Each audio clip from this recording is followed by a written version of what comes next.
अस्सलाम वालेकुम to all students. उम्मीद है सब लोग खुश और खैरियत से होंगे। तो आज हमारी क्लास है क्लास नंबर 51। हमारे जो web full stack web dev batch 1 की ये 51 क्लास है। और और सेकंड लास्ट लेक्चर है हमारा जावास्क्रिप्ट इंटरमीडिएट का। JavaScript intermediate lecture number 14। इसके बाद आएगा जावास्क्रिप्ट इंटरमीडिएट लेक्चर नंबर 15, जिसके अंदर हम पढ़ने वाले इवेंट्स को अच्छे तरीके से।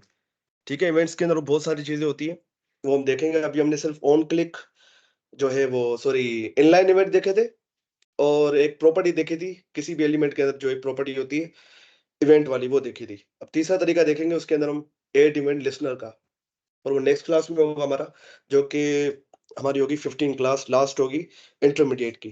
ठीक है, तो आज सेकंड लास्ट है इंटरमीडिएट का जावास्क्रिप्ट। इसके बाद हम एडवांस जावास्क्रिप्ट पे मूव कर जाएंगे। ठीक हो गया। सो आज हम क्या पढ़ने वाले हैं वो देखते हैं। तो भाई आज ये सारे टॉपिक्स कवर करेंगे इंशाल्लाह। सबसे पहले आपको इंटरेस्टिंग बात बताते चलूं कि डोम जो है ना, ये जो फर्स्ट टॉपिक हमारा, DOM is not part of JavaScript. DOM जो है जावास्क्रिप्ट का पार्ट ही नहीं है। इवन जो set interval set time out आप यूज कर रहे हो ना, वो भी जावास्क्रिप्ट का पार्ट नहीं है। फिर आप लोग बोलोगे कि सर ये जावास्क्रिप्ट का पार्ट कैसे नहीं है, तो हमने जावास्क्रिप्ट के साथ ही पढ़ा है, तो ये जावास्क्रिप्ट का पार्ट कैसे नहीं है, तो वो आज हम सीखेंगे। तो उस चीज को समझने के लिए हमें पहले एपीआई को समझना पड़ेगा, क्योंकि ये जो होम है ना, या सेट टाइम आउट है, या जो भी जितनी भी ये एपीआईज है, ये वेब एपीआई का पार्ट होती है। वेब एपीआई क्या है, या आज हम खसूसी देखेंगे, पर वेब एपीआई को समझने से पहले हमें एपीआई को समझना पड़ेगा कि भाई एपीआई क्या भला है। एप्लीकेशन प्रोग्रामिंग इंटरफेस जिसको कहते हैं, ये सारी चीज समझेंगे हम। ठीक है। इसके बाद चौथा टॉपिक मैंने लिखा है कि if all things we have used are web APIs. मैं क्या कह रहा हूँ कि जो चीजें अब तक हमने यूज की हैं, जैसे सेट टाइम आउट हो गया, सेट इंटरवल हो गया, या जितनी भी वेब एपीआईज यूज की हैं, वो अगर जावास्क्रिप्ट का पार्ट ही नहीं है, तो जावास्क्रिप्ट का पार्ट क्या, वो कौन सी चीज है जो जावास्क्रिप्ट का पार्ट है? Then what are core features JavaScript? Java वो कौन सी चीज है जो जावास्क्रिप्ट हमें प्रोवाइड करता है, जो जावास्क्रिप्ट का इंजन हमें प्रोवाइड करता है। वेब एपीआई जावास्क्रिप्ट की देन नहीं है। ठीक है। DOM is part of web API. ठीक है, तो ये बात आपको याद रखनी है। उसके बाद एक चीज हम पढ़ेंगे, फंक्शन के अंदर एक हमें बाय डिफॉल्ट एक आर्गुमेंट ऑब्जेक्ट मिलता है। ठीक है, फंक्शन खुद में क्या है, एक ऑब्जेक्ट है। ठीक है, तो उसके साथ हमें आर्गुमेंट ऑब्जेक्ट एक मिलता है। वो बड़ी काम की चीज है, पर वो रिप्लेस हो चुकी है। जावास्क्रिप्ट में एक आता है रेस्ट ऑपरेटर, उसने रिप्लेस कर दिया इसको आर्गुमेंट ऑब्जेक्ट को। तो रेस्ट ऑपरेटर एडवांस का पार्ट है। अगर आपको आर्गुमेंट ऑब्जेक्ट समझ में आ गया, तो रेस्ट ऑपरेटर तो कोई बड़ी बात ही नहीं है, क्योंकि वो आर्गुमेंट ऑब्जेक्ट की कॉपी ऐसा समझे। थोड़े बहुत डिफरेंसेस हैं। ठीक है, तो अगर आपको आर्गुमेंट ऑब्जेक्ट समझ में आ गया, तो रेस्ट ऑपरेटर कोई बड़ी बात ही नहीं है, बहुत ईजी है। ठीक है, उसके बाद भाई बहुत इंपॉर्टेंट टर्नरी ऑपरेटर हम पढ़ेंगे। टर्नरी ऑपरेटर पढ़ा था हमने साथ भाई, मैंने शायद पढ़ाया था ये टर्नरी टर्नरी ऑपरेटर, या नहीं पढ़ाया मैंने अभी तक? हमजा भाई, साथ भाई, क्या मैंने टर्नरी ऑपरेटर आप लोगों को पढ़ाया है पहले भी? जी, टर्नरी ऑपरेटर पढ़ाया था आपने। मैंने पढ़ाया था, मुझे याद नहीं आ रहा। साथ भाई, पढ़ाया था क्या मैंने? कौन से लेक्चर में पढ़ाया था जी मैंने सर, आपने टर्नरी ऑपरेटर? आपने यूनरी पढ़ाया था यूनरी सर। बाइनरी नहीं नहीं, वो यूनरी मैंने बाइनरी जो ओवरव्यू आपने दिया पढ़ाया था, था। वो तो ओवरव्यू दिया था ना मैंने। मैंने एक्सप्लेन कब किया था टर्नरी ऑपरेटर को? मैंने बोला था कि मैं इसको एक्सप्लेन करूंगा बाद में, जब आप अच्छी खासी जावास्क्रिप्ट सीख लोगे, तो ये वो टाइम आ चुका है।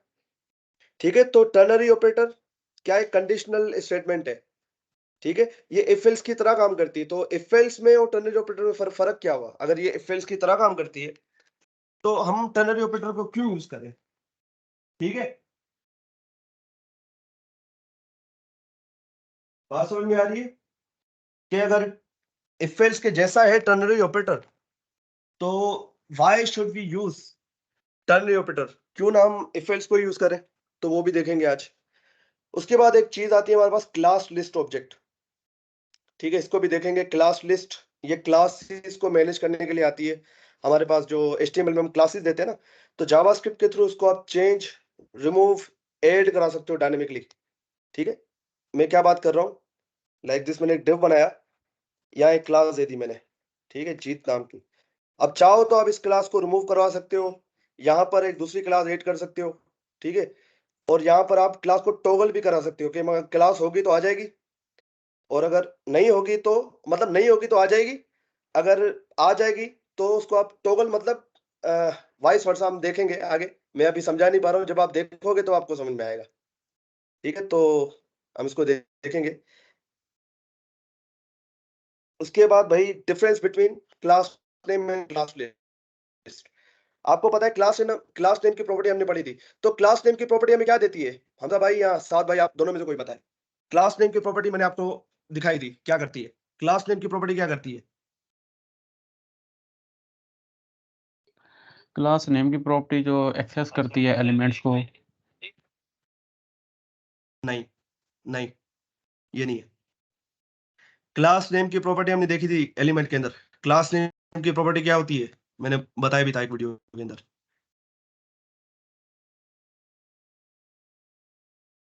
साद भाई, क्लास नेम की प्रॉपर्टी नहीं याद आपको?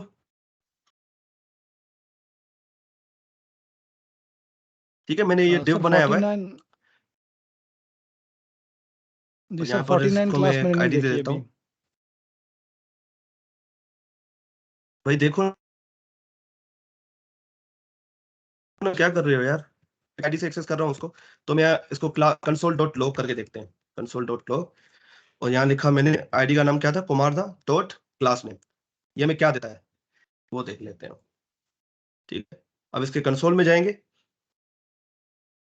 ये देखो, ये मुझे क्या दे रहा है? उस क्लास का नाम दे रहा है जो क्लास उस एलिमेंट के अंदर है। तो क्लास नेम की प्रॉपर्टी एक स्ट्रिंग रिटर्न करती है। ये देखो, ये चीज मुझे दे रहा है क्लास के जो इसके।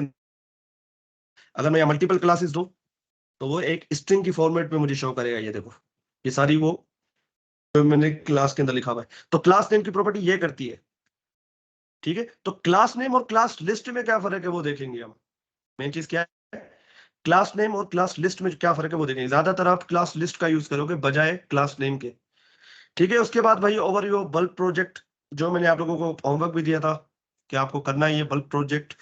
तो मुझे सिर्फ 2 स्टूडेंट्स की सबमिशन मिली है, हनीफ और हिजरा की। बाकी आप लोगों की नहीं मिली मुझे। आज हमजा आज भाई, कर दूंगा जी, आज कर दूंगा इंशाल्लाह रात को। ठीक है, तो इसका ओवरव्यू आज कर लूंगा मैं। ठीक है, तो शुरू करते हैं भाई। शुरू से शुरू करते हैं कि DOM is not a part of JavaScript. तो भाई डोम अगर पार्ट नहीं है जावास्क्रिप्ट, तो डोम किसका पार्ट है? डोम पार्ट है फिर वेब एपीआई का। ठीक है, डोम जो है ना वो जावास्क्रिप्ट का पार्ट ही नहीं है। डॉक्यूमेंट ऑब्जेक्ट मॉडल जो आप यूज कर रहे हो, आपको लग रहा होगा कि ये जावास्क्रिप्ट की देन है, पर ये जावास्क्रिप्ट की देन है ही नहीं। ठीक है, अगर मैं आपको इसकी डेफिनेशन लेके जाऊं, DOM document object model is indeed not a part of JavaScript itself, but rather a representation of structure of HTML documents which JavaScript can manipulate। मुझे क्या कर रहा है? ये एक स्ट्रक्चर रिप्रेजेंटेशन ऑफ स्ट्रक्चर है HTML डॉक्यूमेंट की, मतलब HTML पेज की रिप्रेजेंटेशन है जिसको JavaScript मैनिपुलेट कर सकती है। It provides a way for script to dynamically access and update the content, मतलब उस एलिमेंट को पकड़ना और उसको अपडेट करना। स्ट्रक्चर एंड स्टाइल, आप स्टाइलिंग कर सकते हो, मतलब वो सारी चीजें जो आप अब तक करते आ रहे हो वो आप डोम के थ्रू करते हो जावास्क्रिप्ट की मदद से। पर ये डोम जावास्क्रिप्ट का पार्ट नहीं है, ये पार्ट है वेब एपीआई का। ये किसका पार्ट है? वेब एपीआई का पार्ट है। चलो भाई वेब एपीआई भी देख लेते हैं, एमडी एंड डॉक्स भी जाते हैं। अगर आपको जावास्क्रिप्ट के बारे में अच्छे से समझना है तो भाई एमडी एंड डॉक्स से बेहतर कोई जगह नहीं है। ठीक है, ये देखो, when writing code for the web there are large number of web APIs available, below is the list of, अभी पूरी लिस्ट दिखाएगा कि जावास्क्रिप्ट के अंदर कौन कौन सी वेब एपीआईज अवेलेबल है। Web APIs are typically used with JavaScript. देखा क्या लिखा हुआ है? ये जावास्क्रिप्ट के साथ यूज की जाती है, जावास्क्रिप्ट का पार्ट नहीं है। Although this doesn't always the case, मतलब ये कहना चाह रहे हैं कि सिर्फ जावास्क्रिप्ट के साथ नहीं, और भी जो लैंग्वेजेस हैं जो वेब एपीआईज को सपोर्ट करती हैं वो उसके साथ वेब एपीआई का यूज कर सकती हैं। अब मैं आपको यहाँ पर डॉक्यूमेंट ऑब्जेक्ट मॉडल दिखाता हूँ। ये देखो भाई, ये आपको दिख रहा है? ये रहा आपका प्यारा डोम। ये देखो किसका पार्ट है? ये आपकी वेब एपीआई का पार्ट है। ये पूरी लिस्ट है इसकी, किसकी? वेब एपीआई की। ये देखो, ये सारी राम कहानियां लिखी हुई है। ठीक है, तो आपको इससे क्या पता चला कि भाई जावास्क्रिप्ट का पार्ट नहीं है डोम। या सेट टाइम आउट भी आपको दिखाता हूँ, रुको। जो सेट टाइम आउट आप यूज कर रहे थे ना, set time out, set interval, वो भी आपको दिखाता हूँ, वो भी जावास्क्रिप्ट का पार्ट नहीं है। लेट मी शो यू, यहाँ पर होना चाहिए। ये हमने अभी तक पढ़ा नहीं है, ये भी इसको कहते हैं XHR, ठीक है। ये एपीआई को रिक्वेस्ट करने के लिए यूज होता है, ये अभी तक हमने पढ़ा नहीं है, एडवांस का पार्ट है। पर ये भी देखो वेब एपीआई का पार्ट है। तो जितनी भी आप चीजें यूज करोगे वो ज्यादातर वेब एपीआई का पार्ट होती है। मैं आपको दिखाता हूँ सेट टाइम आउट का, मैंने आपको बोला था ना, यहाँ पर सेट टाइम आउट होगा कहीं ना कहीं।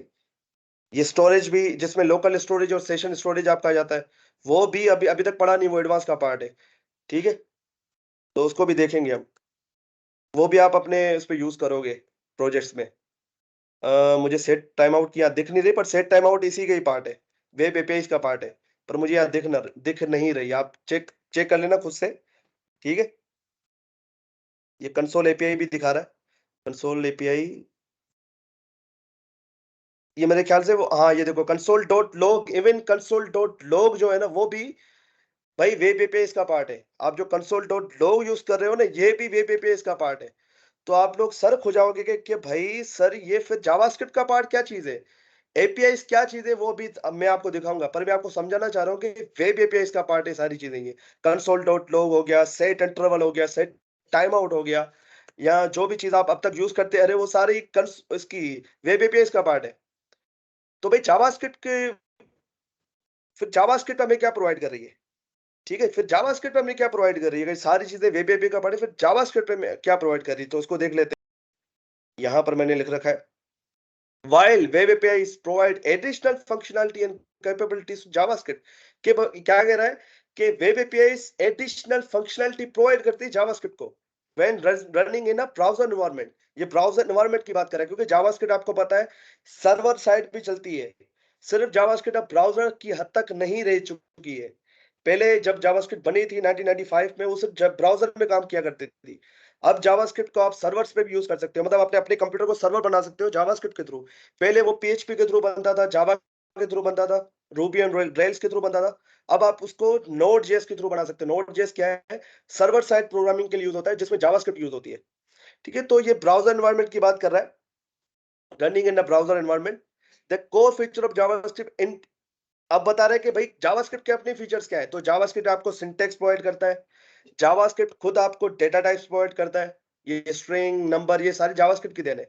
ऑपरेटर्स, प्लस माइनस, मॉड्यूलस, ठीक है, लेस देन, ग्रेटर देन, ये सारी चीजें जावास्क्रिप्ट का पार्ट है। कंट्रोल स्ट्रक्चर्स जैसे कि लूप्स हो गया, कंडीशंस हो गई, ये कौन प्रोवाइड करता है, ये जावास्क्रिप्ट प्रोवाइड करता है। फंक्शंस जावास्क्रिप्ट की देन है, ऑब्जेक्ट्स जावास्क्रिप्ट की देन है, और भी बहुत सारी चीजें यहाँ पूरी लिस्ट है। देखो वेरिएबल्स हो गया, डेटा टाइप्स हो गया, ऑपरेटर्स, कंट्रोल स्ट्रक्चर, फंक्शंस, ठीक है। क्लोजर हमने अभी तक पढ़ा नहीं है, उसको भी देखेंगे। ऑब्जेक्ट ओरिएंटेड प्रोग्रामिंग, ठीक है, जिसमें हमने कंस्ट्रक्टर पढ़ा था, याद होगा आप लोगों को, ठीक है। अभी class based object oriented programming हमने नहीं पढ़ी है। एरर हैंडलिंग भी एडवांस का पार्ट है, उसको भी देखेंगे। ट्राई कैच क्या होता है वो देखेंगे। ये सारी, ये देखो asynchronous JavaScript, promises, async await, ये सारी चीजें जावास्क्रिप्ट की देन है, ठीक है। तो वेब एपीआई उसकी फंक्शनैलिटी, जावास्क्रिप्ट की फंक्शनैलिटी को बढ़ाती है, ठीक है, पर वो जावास्क्रिप्ट का पार्ट नहीं है, ये बात आपको याद रखनी है, ठीक है। समझ में आया आप लोगों को, मुझे बताओ। हमजा भाई, साद भाई, यहां तक क्लियर हो रही है बातें? जी। ये वेब एपीआई अलग जी चीज है, सर। वो हेल्प करती है जावास्क्रिप्ट को, ऐसा समझे, वो हेल्पर है जावास्क्रिप्ट की, ताकि वो ब्राउजर के एनवायरनमेंट के साथ खेल सके, ठीक है। अब समझते हैं एपीआई क्या चीज है। अब आती मेन चीज, एपीआई क्या है। मैं सबसे, जो हर कोई एग्जांपल देता है एपीआई की, जो हर कोई एग्जांपल देता है, उसके बाद मैं आपको रियल लाइफ एग्जांपल भी दिखाऊंगा एपीआई की, ठीक है। तो जो हर कोई एग्जांपल देता है, जैसे कि वेटर वाली एग्जांपल बड़ी मशहूर है, आप लोगों ने काफी जगह सुनी होगी कि एपीआई क्या है, एक वेटर की तरह काम करता है। आप एक रेस्टोरेंट में जाते हो कस्टमर बन के, ठीक है, तो आपसे ऑर्डर लेने कौन आता है, आपकी रिक्वेस्ट सुनने कौन आता है, एक वेटर आता है। वेटर क्या करता है, आपकी रिक्वेस्ट को सुनता है, मतलब आपसे वो ऑर्डर लेता है खाने का, लिखता लिखता जाता है आपकी। आप समझे कि कंप्यूटर की दुनिया में इसको रिक्वेस्ट कहते हैं। वो जो ऑर्डर लिख रहा है, कंप्यूटर की दुनिया में इसको रिक्वेस्ट कहते हैं। आप रिक्वेस्ट भेजते हो, सर्वर रिस्पॉन्स भेजता है, ठीक है। तो वेटर क्या है, एक एपीआई के तौर पे काम करेगा, एप्लीकेशन प्रोग्रामिंग इंटरफेस, ठीक है। अभी इसको और भी समझेंगे, पर आप ये मिसाल समझो वेटर वाली जो मैं समझा रहा हूँ। वेटर क्या करता है, आपके पास आता है, आपका आपकी रिक्वेस्ट, मतलब आपका ऑर्डर लेता है, भाई आपको क्या क्या खाना है। आपने बोला मुझे बर्गर चाहिए, मुझे आइसक्रीम चाहिए, मुझे कोल्ड ड्रिंक में 7 अप चाहिए। उसने लिखा, वो गया किचन में, शेफ को बताया भाई ये ऑर्डर है, और शेफ फिर वो उसको चीजों को तैयार करके, ठीक है, वो शेफ क्या करेगा, उसको बनाएगा और उस ऑर्डर को बना के फिर दोबारा वेटर को दे देगा, फिर वेटर क्या करेगा, आपको सर्व करेगा। ठीक है, ये तो आपको पता है। वेब, ये जो एपीआई है ना, वो भी इसी तरीके से काम करती है। एपीआई भी इसी तरीके से काम करती है। आप रिक्वेस्ट भेजते हो एपीआई को, एपीआई जाती है सर्वर पे, सर्वर पे उसकी प्रोसेसिंग होती है, फिर सर्वर आपको एक रिस्पॉन्स भेजता है। ठीक है, यहां तक क्लियर हो रही बात है, मुझे बताओ, क्योंकि ये तो रियल लाइफ एग्जांपल का सिनेरियो मैंने दिया। अब मैं जाऊंगा टेक्निकल लैंग्वेज में, ये आपको समझ में आ गया तो टेक्निकल वाला भी समझ में आ जाएगा। मुझे जी बताओ सर। यहां तक क्लियर हो रहा है? वेटर वाली एग्जांपल समझ में आ रही है? एपीआई एक वेटर के तौर पे काम कर रहा है बस। ठीक है, तो टेक्निकल वर्ड में पता है क्या होता है? टेक्निकल वर्ड में भाई एपीआई क्या है, कंपनीज बनाती हैं एपीआईज। ठीक है, कंपनीज बनाती हैं एपीआई, जैसे कि गूगल हो गई और भी बड़ी बड़ी कंपनीज, क्योंकि आजकल भाई सारा काम एपीआई के थ्रू ही होता है। आपको फ्लाइट की बुकिंग करवानी है तो फ्लाइट की बुकिंग के लिए काफी वेबसाइट्स होती हैं। तो एपीआई बेस से अगर टेक्निकल लैंग्वेज में इसकी डेफिनेशन देखी जाए तो एपीआई सेट ऑफ रूल्स है। ठीक है, सेट ऑफ रूल्स प्रोटोकॉल्स, वो डिफाइन करती है कि आप जो दो डिवाइसेस हैं उनके बीच में कम्युनिकेशन कैसे करवाते हो। बात समझ में आ रही है? एपीआई का सेट ऑफ रूल्स प्रोटोकॉल्स है जो कि आपको हेल्प करती है दो डिवाइसेस के बीच में कम्युनिकेशन, दो प्रोग्रामिंग लैंग्वेज के बीच में कम्युनिकेशन बनाने में आपकी मदद करती है। मिसाल के तौर पे आपका फ्रंट एंड बना हुआ है एचटीएमएल सीएसएस जावास्क्रिप्ट पे, पर आपका बैकएंड बना हुआ है जावा लैंग्वेज पे या पीएचपी लैंग्वेज पे, तो भाई आप जावास्क्रिप्ट से पीएचपी पे कैसे बात करोगे? तो उसमें आपकी एपीआई हेल्प करेगी, क्योंकि एपीआई के अंदर सारी चीजें लिखी होती है कि भाई यार ये जो है ना, रिक्वेस्ट मुझे इस तरीके की मिलेगी। ठीक है, रिक्वेस्ट मुझे इस तरीके की मिलेगी, मुझे रिस्पॉन्स इस तरीके का भेजना है। मुझे पता है आपको अभी समझ में नहीं लग रहा होगा, तो रियल लाइफ एग्जांपल की एपीआई की एक एग्जांपल देता हूं। जैसे कि गिटहब की एपीआई है, इसको मैंने रिक्वेस्ट भेजी, अब ये देखो एपीआई बनी हुई है api.github.com, और उसके आगे क्या लिखा हुआ है, यहां से मैं रिक्वेस्ट भेज रहा हूँ यूजर्स, और यूजर्स के आगे मैं अपनी रिक्वेस्ट भेज रहा हूँ कि मुझे जीत कुमार रामनानी का ये डेटा चाहिए। तो जैसे ही मैंने इस पे एंटर किया तो उसने क्या किया, मेरा डेटा भेज दिया यहाँ पर। ये देखो लॉगिन, भाई इसकी जो आईडी यूजर नेम है वो जीत कुमार रामनानी है, उसकी आईडी ये है। ये सारा डेटा मुझे किस फॉर्मेट में मिला है? ये सारा डेटा मुझे मिला है जेसन फॉर्मेट में। तो जेसन अभी तक हमने पढ़ा नहीं है, पर ये जावास्क्रिप्ट के ऑब्जेक्ट जैसा आपको दिख रहा होगा। ठीक है, पूरी डिटेल मेरी यहाँ लिखी हुई है।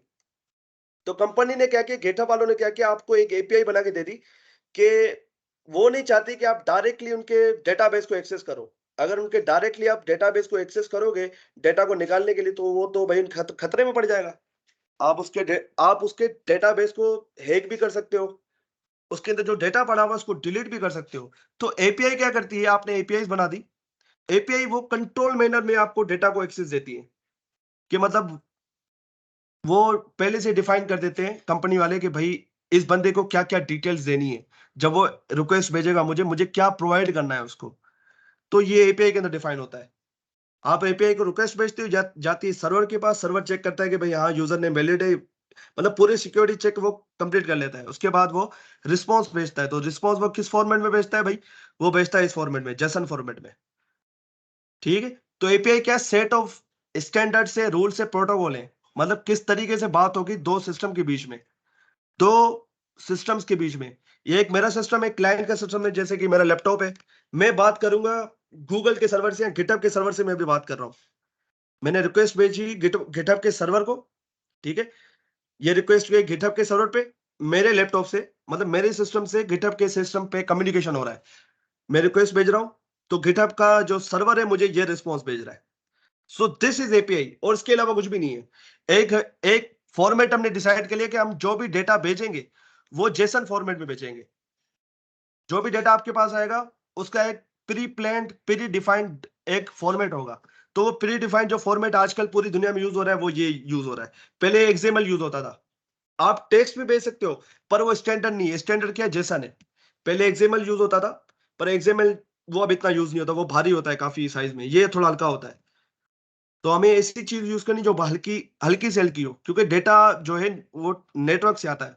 तो काफी देर में अगर डेटा हैवी होगा, जैसे कि आप 1 GB की फाइल डाउनलोड करते हो कितना टाइम लगता है आपको? तो यहाँ पर भी ऐसा ही सीन होता है, ये तो केबीस में होता है बहरहाल, पर इसका भी बहुत ख्याल रखा जाता है क्योंकि बैंडविड्थ आपकी जाया हो रही होती है। तो बैंडविड्थ को बचाने के लिए हम क्या करते हैं कि भाई एक ऐसा फॉर्मेट ढूंढते हैं जो कि इजी टू रीड हो, जैसे कि ये भाई इजी टू रीड भी है। एक्सएमएल इजी टू रीड नहीं था, एक्सएमएल एचटीएमएल के जैसा दिखता था, पर वो हमारा टॉपिक नहीं है, उसको हम एक एपीआई को एक्सटेंसिवली कवर करेंगे। पर एपीआई मोटा मोटी क्या है कि भाई वो आपकी हेल्प करती है दो सिस्टम को एक दूसरे के साथ कम्युनिकेट करने में। जैसे कि भाई आपने देखा होगा काफी वेबसाइट्स पे लॉगिन विद गूगल लिखा होता है, देखा है भाई साथ भाई? लॉगिन विद गूगल आपने देखा है कभी किसी वेबसाइट पे? जी आप सर, किसी गेटअप भी देख लें, गेटअप में भी ये होता है। आप किसी नई वेबसाइट पे जाते हो, वहां साइन अप करते हो, एक तो तरीका होता है कि भाई आप वहां पर क्या करो, जैसे कि ये पेज है, ठीक है। मैं आपको एग्जांपल दिखाता हूँ लॉगिन विथ गूगल का। मैंने खोली इमेजेस, ठीक है, तो साइन अप का मुझे पेज मिल जाए। मैंने यहाँ गलती से लॉगिन लिख दिया तो सिर्फ लॉगिन की पेज दिखा रहा है, log sign up with Google.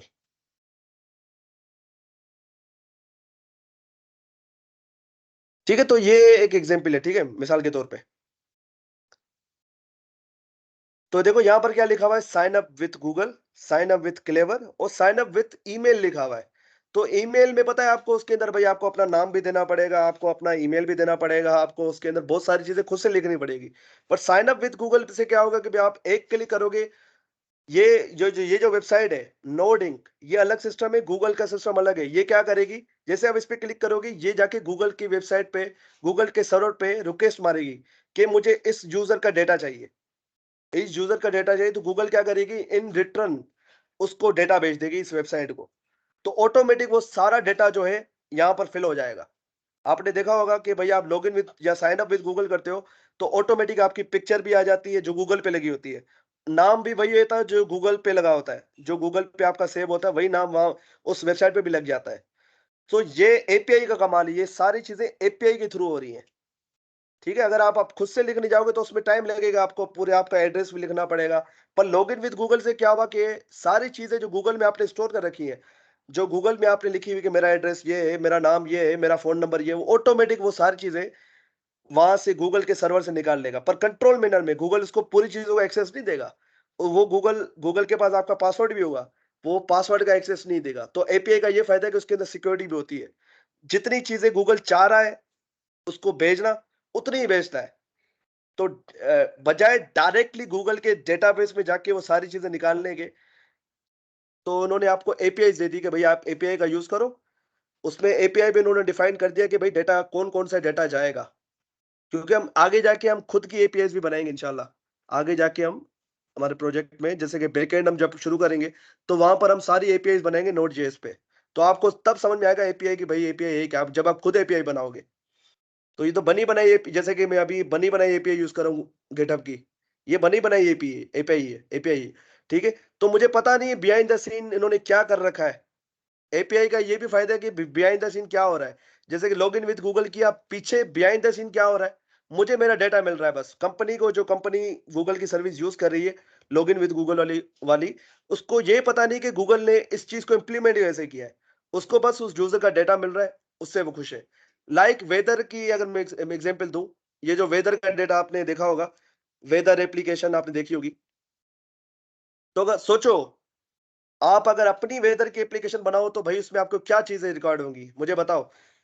Weather की जो है, अगर आपको अपना वेदर सिस्टम बनाना है वेदर शो कराने के लिए, तो आपको क्या करना पड़ेगा हमजा भाई? अगर आपको अपना एक वेदर सिस्टम बनाना है जिसपे आप वेदर की पूरा डेटा दिखाओगे, हमें मतलब मौसम की कंडीशन दिखानी है। नहीं कैसे दिखाओगे? कोई ना कोई आप यही फिजिकल चीज जी, भेजोगे, जैसे कि सेटेलाइट एपीआई। होगी। जी जी। आप सेटेलाइट भेजोगे स्पेस में, तो भाई हर कोई तो अच्छा। सेटेलाइट अफोर्ड नहीं कर सकता। तो आप क्या करते हो, ऐसी कंपनी से राब्ता करते हो जिसने अपनी सेटेलाइट्स भेजी होती है, जैसे कि ओपन वेदर में। अब आपका एक प्रोजेक्ट ये भी होगा कि आप क्या करोगे, एक मिनट मेरा लैपटॉप बंद ना हो जाए, मैं इसको चार्ज पे लगा दूं।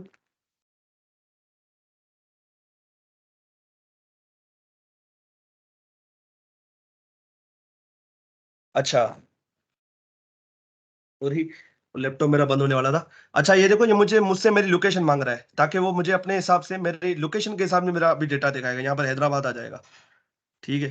तो अभी तक शो नहीं किया इसने, बहरहाल उस बात पे नहीं जाते। तो अगर आपको अपना वेदर का सिस्टम बनाना है तो आपको क्या करना पड़ेगा, आपको अपनी सैटेलाइट भेजनी पड़ेगी स्पेस में। तो ये तो पॉसिबल नहीं है आपके लिए, क्योंकि आपका एक प्रोजेक्ट भी होगा जिसमें आप अपनी वेदर की एप्लीकेशन बनाओगे।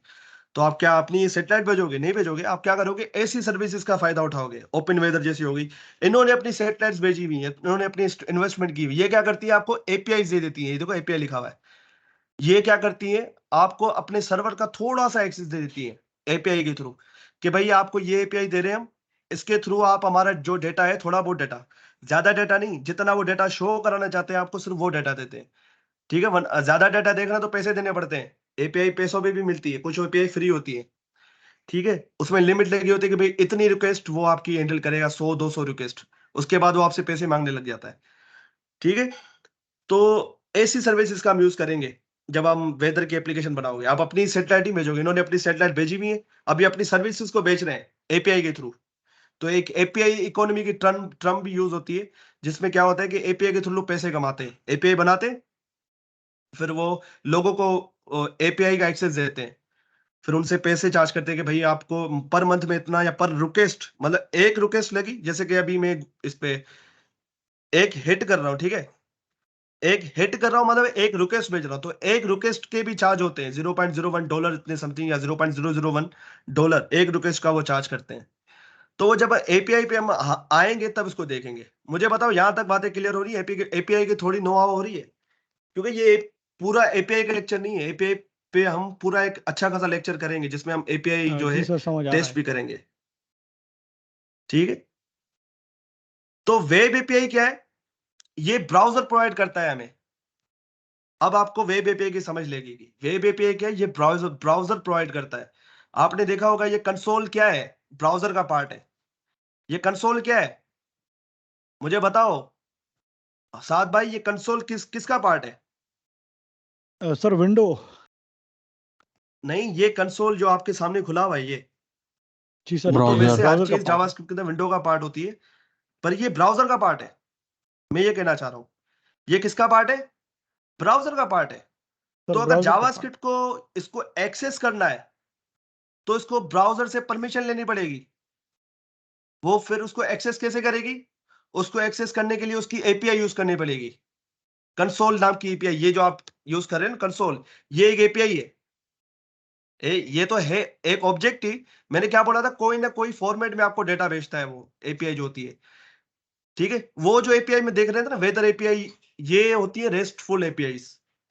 ये वेब एपीआई थोड़ी अलग है। काम वही है भाई, कम्युनिकेशन हो रहा है। जावास्क्रिप्ट क्या कर रही है, ब्राउजर से कम्युनिकेट कर रही है। यहां पर भी कम्युनिकेशन ही हो रहा है।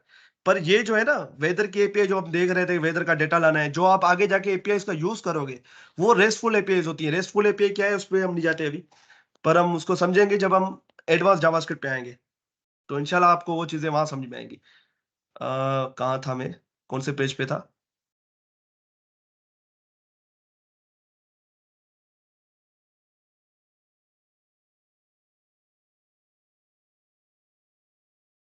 चलो यहीं पे देख लेते हैं।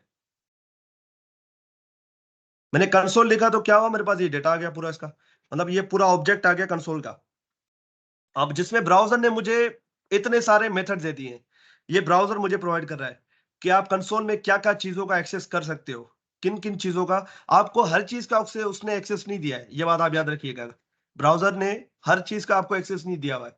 वही चीज का एक्सेस दे रहा है, वो देना चाह रहा है जो वो देना चाह रहा है। जैसे कि कंसोल डॉट लॉग का एक्सेस दे रहा है आपको, कंसोल डॉट dir आपने यूज किया हुआ है, ठीक है। उसी तरीके से कंसोल डॉट क्लियर का आपने किया हुआ है। और भी बहुत सारे यहाँ पर जो जो भी आप मेथड आप देख रहे हो, ये सारी चीजें किसने प्रोवाइड कर रखी है, ब्राउजर ने प्रोवाइड कर रखी है आपको विंडो ऑब्जेक्ट की फॉर्म में। ये विंडो ऑब्जेक्ट आपको कौन देता है, ये आपको प्रोवाइड करता है ब्राउजर।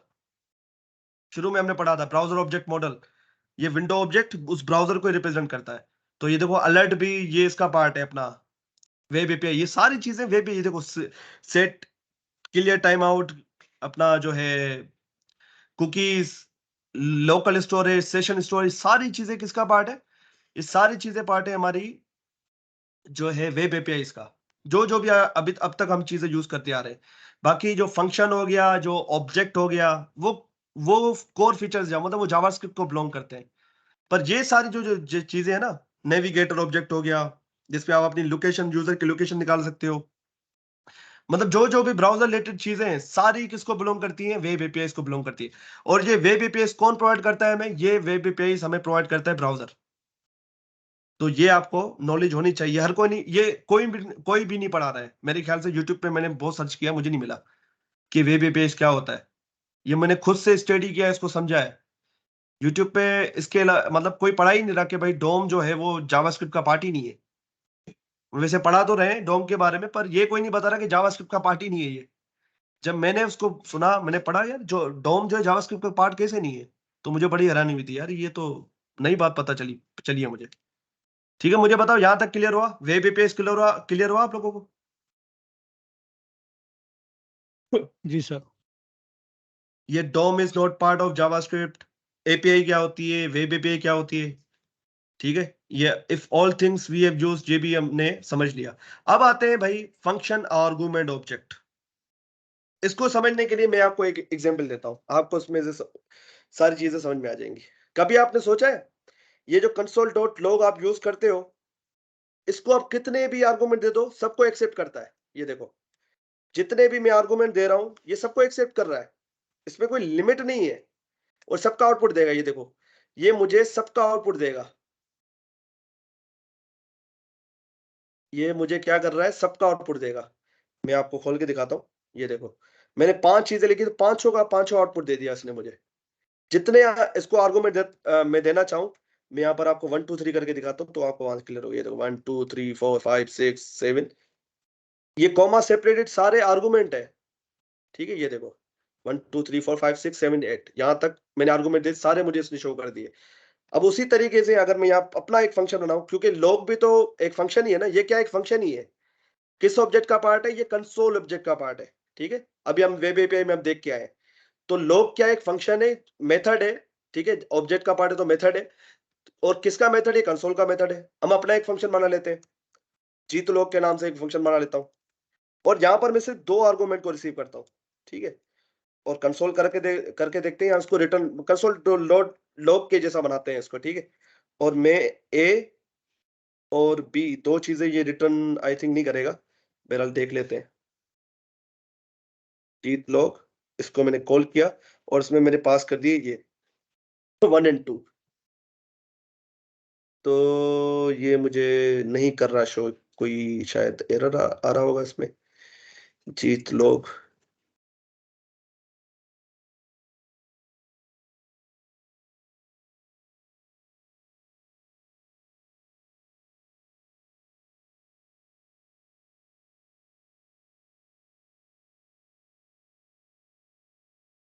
सर आप रिटर्न करवा रहे हैं तो उसको वो एक वेरिएबल में रखेंगे ना? हाँ मैं रिटर्न करवा रहा हूँ ना यार, सॉरी मैं भी भूल गया था। मुझे इसको वेरिएबल में रखना पड़ेगा, या तो डायरेक्टली इसको मुझे कंसोल डॉट लॉग में शो कराना पड़ेगा। तो एक वेरिएबल में नहीं रखता, मैं इसको डायरेक्टली कंसोल डॉट लॉग में कर लेता हूँ। ठीक है, मैं यहाँ पर लिख देता हूँ भाई ए कोमा बी। अब देखते हैं क्या शो करता है। अनडिफाइंड शो कर रहा है, क्योंकि ये 2 आर्गुमेंट को, मतलब ऐसे आप नहीं कर सकते रिटर्न को, तो मेरे ख्याल से मुझे ऐसा करना पड़ेगा। देखते हैं करता ही नहीं करता, अभी भी अनडिफाइंड दिखा रहा है शायद। ये क्या कर रहा है, सेकंड वाली वैल्यू को शो कर रहा है। ठीक है, ये क्या कर रहा है, लास्ट वाली वैल्यू को शो कर रहा है। ये देखना, 4 को शो करेगा, ये देखो। ठीक है, तो रिटर्न सिर्फ एक ही वैल्यू करता है, तो ये क्या कर रहा है, सिर्फ लास्ट वाली वैल्यू को कर रहा है। ठीक है, तो एक काम करते हैं, इसको कंसोल वो डॉट क्यों? लॉग ही कर लेते हैं। कंसोल डॉट लॉग ही कर लेते हैं इसको ना। ये जावास्क्रिप्ट का रूल है भाई, अब इस पे हम कुछ नहीं कह सकते। ये देखो 1 और 4, 1 और 4। पर अगर मैं यहां पर और आर्गुमेंट देता जाऊं तो क्या होगा? मैंने लिख दिया 3 4 5 6 7, ये शो करेगा मुझे? साथ भाई, नहीं करेगा। क्यों नहीं करेगा? ये क्यों नहीं करेगा शो, क्योंकि मुझे सर बताओ। आपने 2 आर्गुमेंट दिए हुए हैं ना, तीसरा आर्गुमेंट आपने दिया नहीं। उनके लिए मुझे यहाँ पर अलग से पैरामीटर बनाने पड़ेंगे C, D, E, F, ताकि ये जितनी भी वैल्यूज हैं उनको वो अपना पार्ट बनाता जाए। मतलब ये 1 जाएगा A के अंदर, 4 जाएगा B के अंदर, ठीक है। मैं इसको सीक्वेंस लिख लेता हूँ, 2 3 4 5 6 7, ठीक है। 1 2 3 4 5 6 और FG। अब ये शो कर देगा मुझे यहाँ पर भी इसको बताना पड़ेगा C, D, E, F, ठीक है। अब ये मुझे शो कर देगा, देखो 1 2 3 4 5 6 और G भी तो है ना। अब ये मुझे शो कर रहा है। पर सोचो, अगर आपके पास 1000 ऐसे आर्गुमेंट हो तो आप क्या करोगे?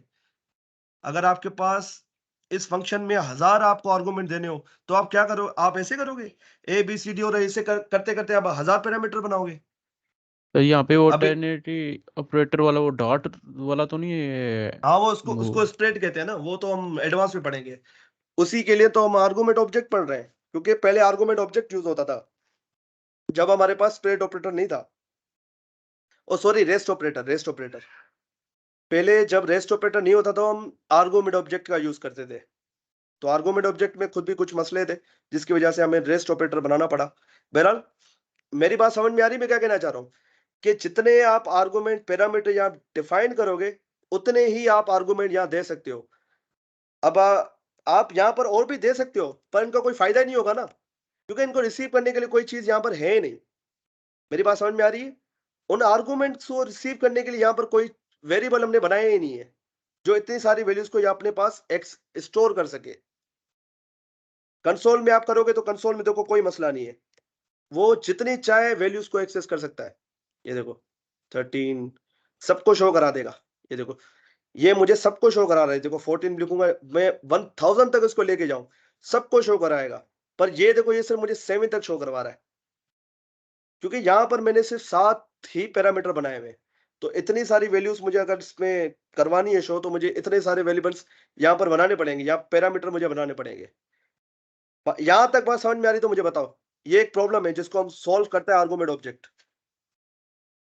यहां तक बात समझ में आ रही है साथ भाई? जी सर। तो इसी प्रॉब्लम को सॉल्व करता है argument object. Console dot log behind the scene spread और रेस्ट ऑपरेटर को यूज करता है। रेस्ट ऑपरेटर किसका जो है मुतबादिल है? आर्गुमेंट ऑब्जेक्ट का, क्योंकि पहले आर्गुमेंट ऑब्जेक्ट का यूज होता था, अभी रेस्ट ऑपरेटर यूज होता है। तो रेस्ट ऑपरेटर दिखता कैसा, मैं आपको दिखाता हूं यहाँ पर, ठीक है। यहाँ पर आएगा ऊपर, ये देख रहे हो, कंसोल डॉट लॉग इस रेस्ट ऑपरेटर का यूज कर रहे हैं। 3 डॉट जो आ रहे हैं इसको रेस्ट ऑपरेटर कहते हैं, ठीक है। इसी वजह से ये इतनी सारी वैल्यूज को अपने अंदर, अनलिमिटेड वैल्यूज को अपने अंदर ये एक्सेस एंटर कर सकता है। तो आर्गुमेंट ऑब्जेक्ट का ये एडवांस फॉर्म है, ऐसा समझे। अभी हम समझने वाले हैं आर्गुमेंट ऑब्जेक्ट क्या होता है और वो ये प्रॉब्लम को कैसे सॉल्व कर सकता है, ठीक है। तो उसको मैं कर देता हूं कमेंट।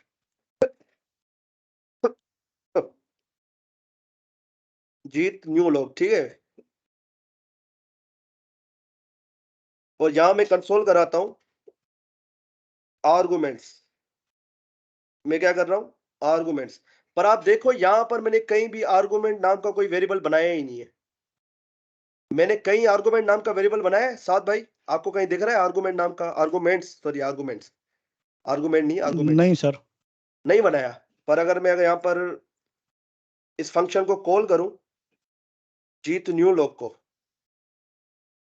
और यहां पर मैं दूं 1 2 3 4 5 6, मुझे बताओ कंसोल में क्या प्रिंट होना चाहिए आपके हिसाब से? यहां मैंने पैरामीटर भी नहीं दिए हुए, यहां मैंने पैरामीटर भी नहीं दिए हुए, और यहां मैं आर्गुमेंट पास कर रहा हूं। तो ये आर्गुमेंट जाएंगे कहां पर आपके हिसाब से? कहां जाना चाहिए इनको? सर ये 1 2 3 4 5 6 प्रिंट हो जाएंगे। कैसे प्रिंट होंगे?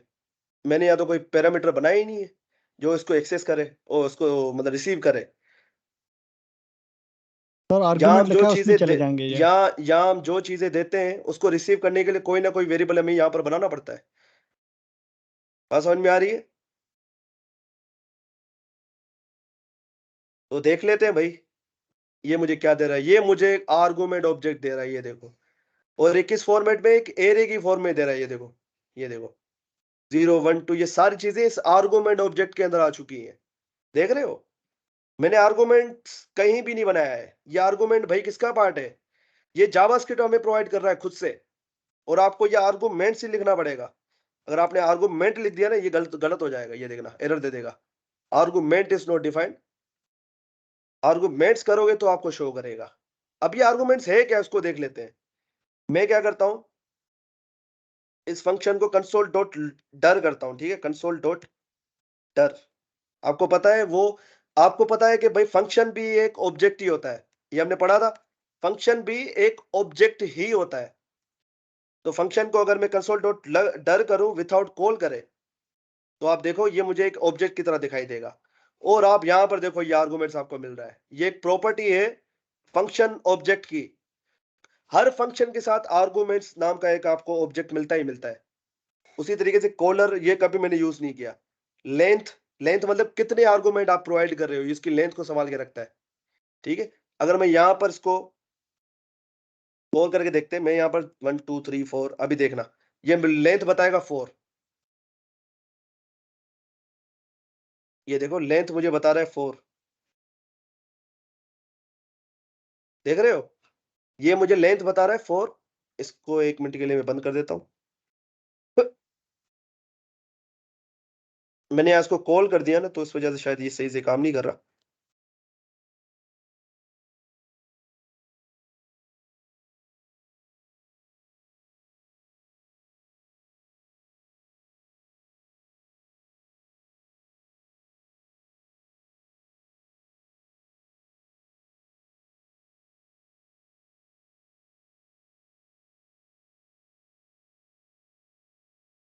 इसी के अंदर काम करेगा ये बहरहाल।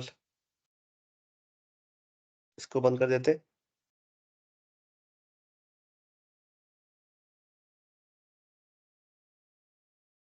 मैंने आर्गुमेंट कोई प्रोवाइड नहीं किया, तो इस वजह से वो, 1 मिनट यार, मैं इसको कॉल कर लेता हूँ विथ आर्गुमेंट्स, तब ही मुझे वो लेंथ बताएगा भाई इतने आर्गुमेंट इसके अंदर आ चुके हैं। अभी 5 लिखा है, तो देखना लेंथ 5 हो जाएगी। ये देखो लेंथ हो चुकी है 5, ये देखो 5, सॉरी यार लेंथ यारी।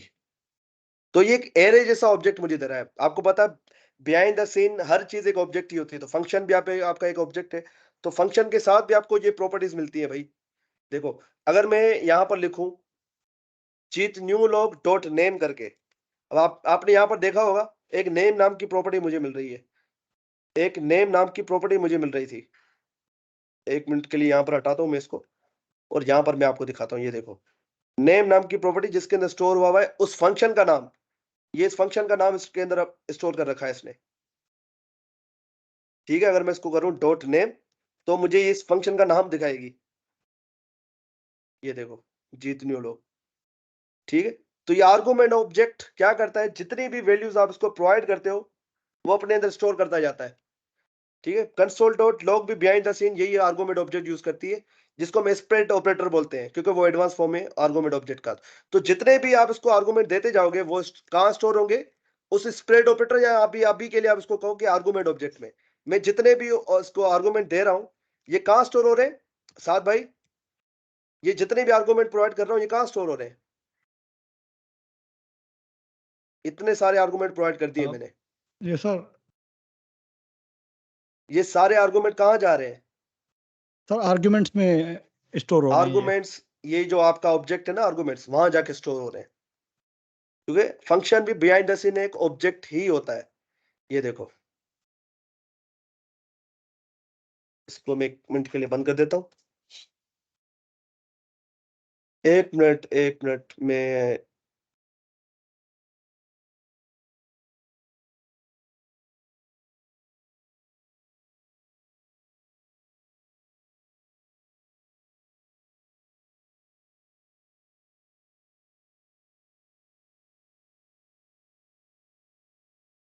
सॉरी, मैं कहां पर था, हाँ आर्गुमेंट ऑब्जेक्ट ना,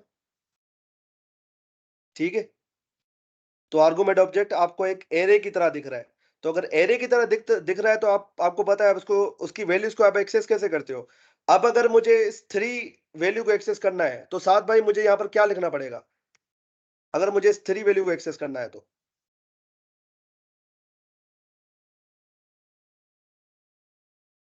अगर मुझे इस 3 वैल्यू को एक्सेस करना है तो मुझे यहाँ पर क्या लिखना पड़ेगा, इस यहाँ पर कौन सा इंडेक्स नंबर देना पड़ेगा जी साथ सर, भाई? आपको यहाँ 4 लिखना पड़ेगा। 4 लिखना पड़ेगा, मुझे इस 3 को एक्सेस करना है, इस 3 वैल्यू को एक्सेस करना है। 3 जी सर, 3 लिखना पड़ेगा। 3 मैंने लिखा है, देखते हैं क्या शो करता है।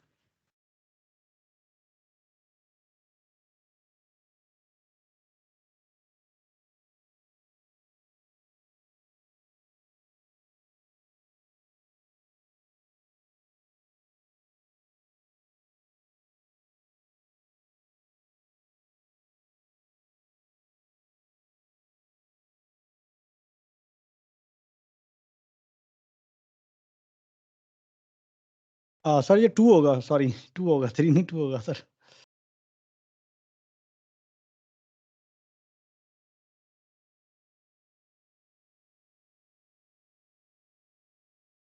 सॉरी, हाँ बताएं साथ भाई, यहाँ पर क्या लिखूं कि जी मुझे सर, 3 एक्सेस हो जाए? 2 होगा सर, 2 2, होगा, 2 होगा चले सर। लिख के देख लेते हैं भाई। ये देखो 3 आ गया। क्यों 3 आया? क्योंकि ये एक एरे की फॉर्म में स्टोर हो रही सारी चीजें। तो ये जाएगा 0 इंडेक्स पे, ये जाएगा फर्स्ट इंडेक्स पे, ये जाएगा सेकंड में, और वाइस वर्सा। ठीक है, इसको यहाँ पर देख भी लेते हैं, आपको इंडेक्स नंबर भी दिख जाएंगे। तो ये देखो उसके सारे इंडेक्सेस आ गई, 0 1 2 ये इंडेक्सेस, और ये वैल्यूज पड़ी हुई जो हमने यहाँ पर दी हुई है। ठीक है, तो ये 2 पे पड़ा हुआ, ये 3 है आपका। ठीक है, तो अगर मैं आप लोगों को कहूं कि आप ऐसा फंक्शन बनाओ जो कि अनलिमिटेड नंबर ऑफ वैल्यूज ले और उसका सम मुझे निकाल के दे दे, तो आप बना लोगे? मुझे कौन बनवा के देगा? मैं ये चाह रहा हूं कि ऐसा फंक्शन हो जो कि अनलिमिटेड नंबर ऑफ वैल्यूज ले सकता हो, और जो भी वैल्यूज हम इसको प्रोवाइड कर रहे हैं, मिसाल के तौर पे मैंने एक फंक्शन बनाया सम ऑफ ऑल वैल्यूज। ठीक है, सम ऑफ ऑल, ठीक है, और मैं यहां दे रहा हूं 1 2 3। तो ये मुझे क्या करे? मुझे ये आउटपुट दे दे 3 + 2 + 1 कितने हो गए? 6। ये मुझे आउटपुट दे 6। अगर मैं यहां लिख दूं 4, यहां लिख दूं मैं 4, ठीक है, तो 4 + 3 + 2 + 1 कितना हुआ? 7 9 और 10। यहां पर आना चाहिए 10। बात समझ में आ रही है मैं क्या कह रहा हूं? मुझे ये फंक्शन कौन बनवाएगा? बहुत इजी है। हेलो साद भाई, हमजा भाई, आप दोनों में से कोई ये फंक्शन मुझे बना के देगा, बनवाएगा मुझसे? मतलब आप बताओगे, मैं लिखते जाऊंगा।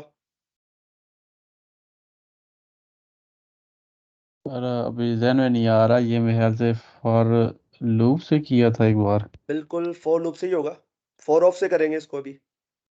फॉर लूप काफी बड़ा हो जाएगा। चलो मैं ही बना देता हूँ, ठीक है। चलो तो बनाए। इसको नीचे कर लेते हैं 1 मिनट के लिए, अभी सारा कचरा कचरा हो गया ऊपर। Okay, function sum of all, और मैं कोई भी यहाँ पर पैरामीटर नहीं बनाऊंगा। मुझे पता है यहाँ पर जो भी वैल्यूज दूंगा मैं, ऑटोमेटिक वो आर्गुमेंट्स में जाएंगी, और आर्गुमेंट कौन प्रोवाइड करता है? मुझे जावास्क्रिप्ट प्रोवाइड करती है।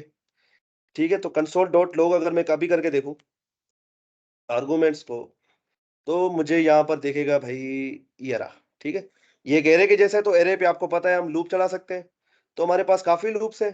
तो मैं यूज करना चाहूंगा भाई फॉर ऑफ लूप का। मैं क्या करता हूँ फॉर, ठीक है, फॉर। अब यहाँ पर एक वेरिएबल बनाना पड़ेगा मुझे जो इन वैल्यूज को बार बार लेता रहे, मतलब एंटर करता रहे अपने अंदर। ठीक है, तो वेल, ठीक है, फॉर वेल ऑफ आर्गुमेंट्स, और वहां मुझे एरे लाइक स्ट्रक्चर बताना पड़ेगा, जैसे कि अभी आर्गुमेंट्स है, ठीक है, जो ब्राउजर हमें प्रोवाइड कर रहा है, ये आर्गुमेंट्स जो ब्राउजर हमें प्रोवाइड कर रहा है। तो अगर मैं अभी इसको सिर्फ कंसोल कराऊं, मैं अभी इसको सिर्फ मैं वेल को कंसोल कराऊं, तो ये क्या करेगा? नेक्स्ट नेक्स्ट लाइन में मुझे वो दिखाएगा उस वैल्यूज को 1 2 3 4, ठीक है, ऐसे करके दिखाएगा। अब मैंने क्या बोला? मुझे इन सब का सम चाहिए। मैंने क्या बोला? मुझे 1 मिनट मुझे दीजिएगा काइंडली।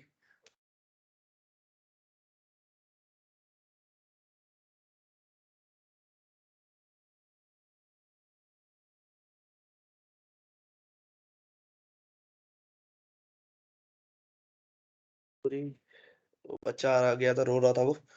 अच्छा, मैंने क्या किया? एक फॉर ऑफ लूप यूज किया यहाँ पर, ठीक है।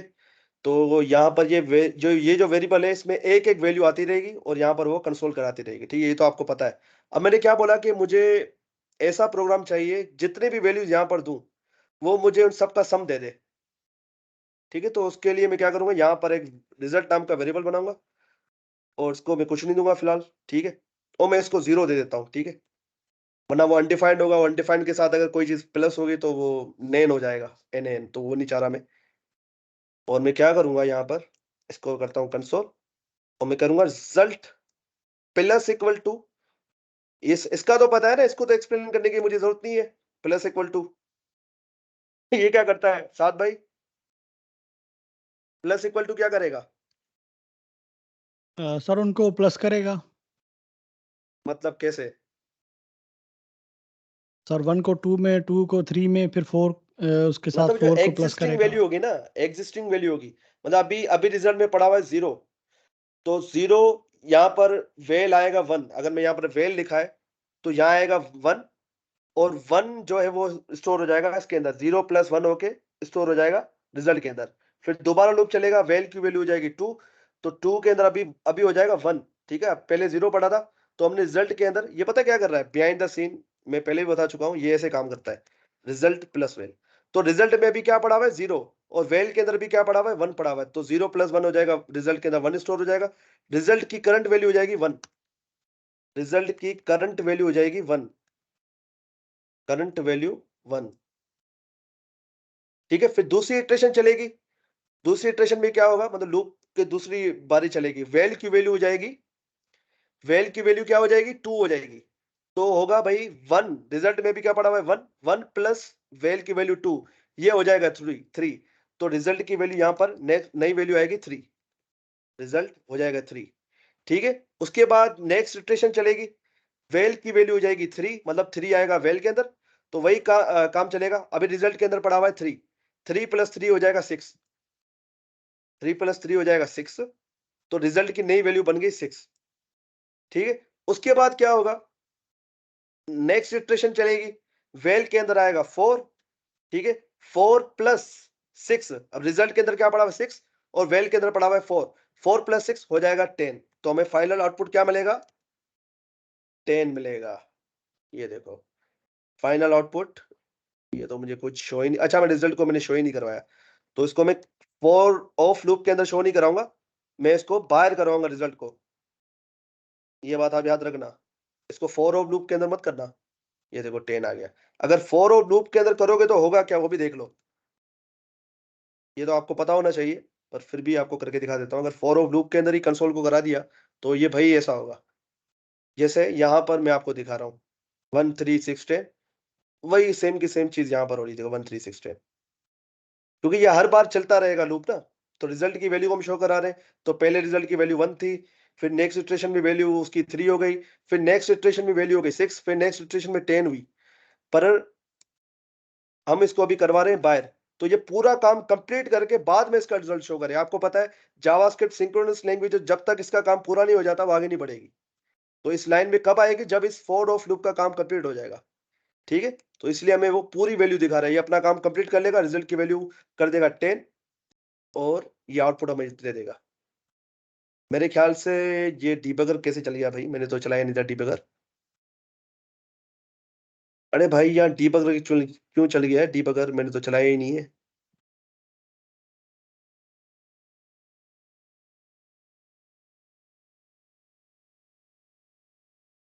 एक मिनट भाई, ये डीबगर कैसे चल गया, ये तो मैंने लगाया नहीं था, आई डोंट नो कैसे चल गया। मेरा एक्सपेक्ट कंसोल, कंसोल ये देखो 10 आ गया। ठीक है, अब यहाँ मैं जितनी वैल्यू देता जाऊंगा तो ये क्या करेगा, उनका सम निकाल के दे देगा, ये देखो सबका सम निकाल के दे देगा मुझे, जितनी भी वैल्यू देता जाऊं।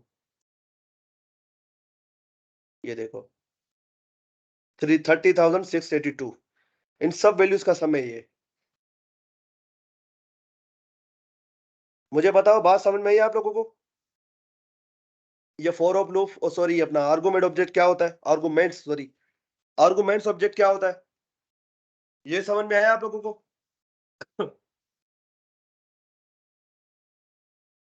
ठीक है भाई, आगे बढ़ते हैं।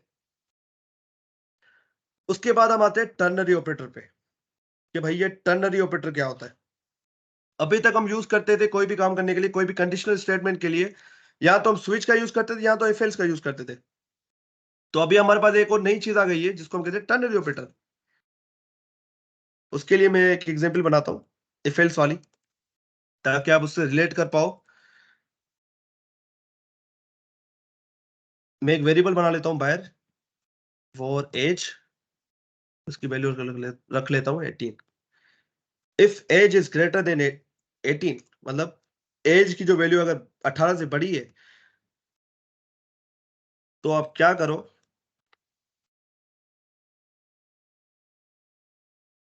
you are allowed to enter park, you are allowed to enter the park, else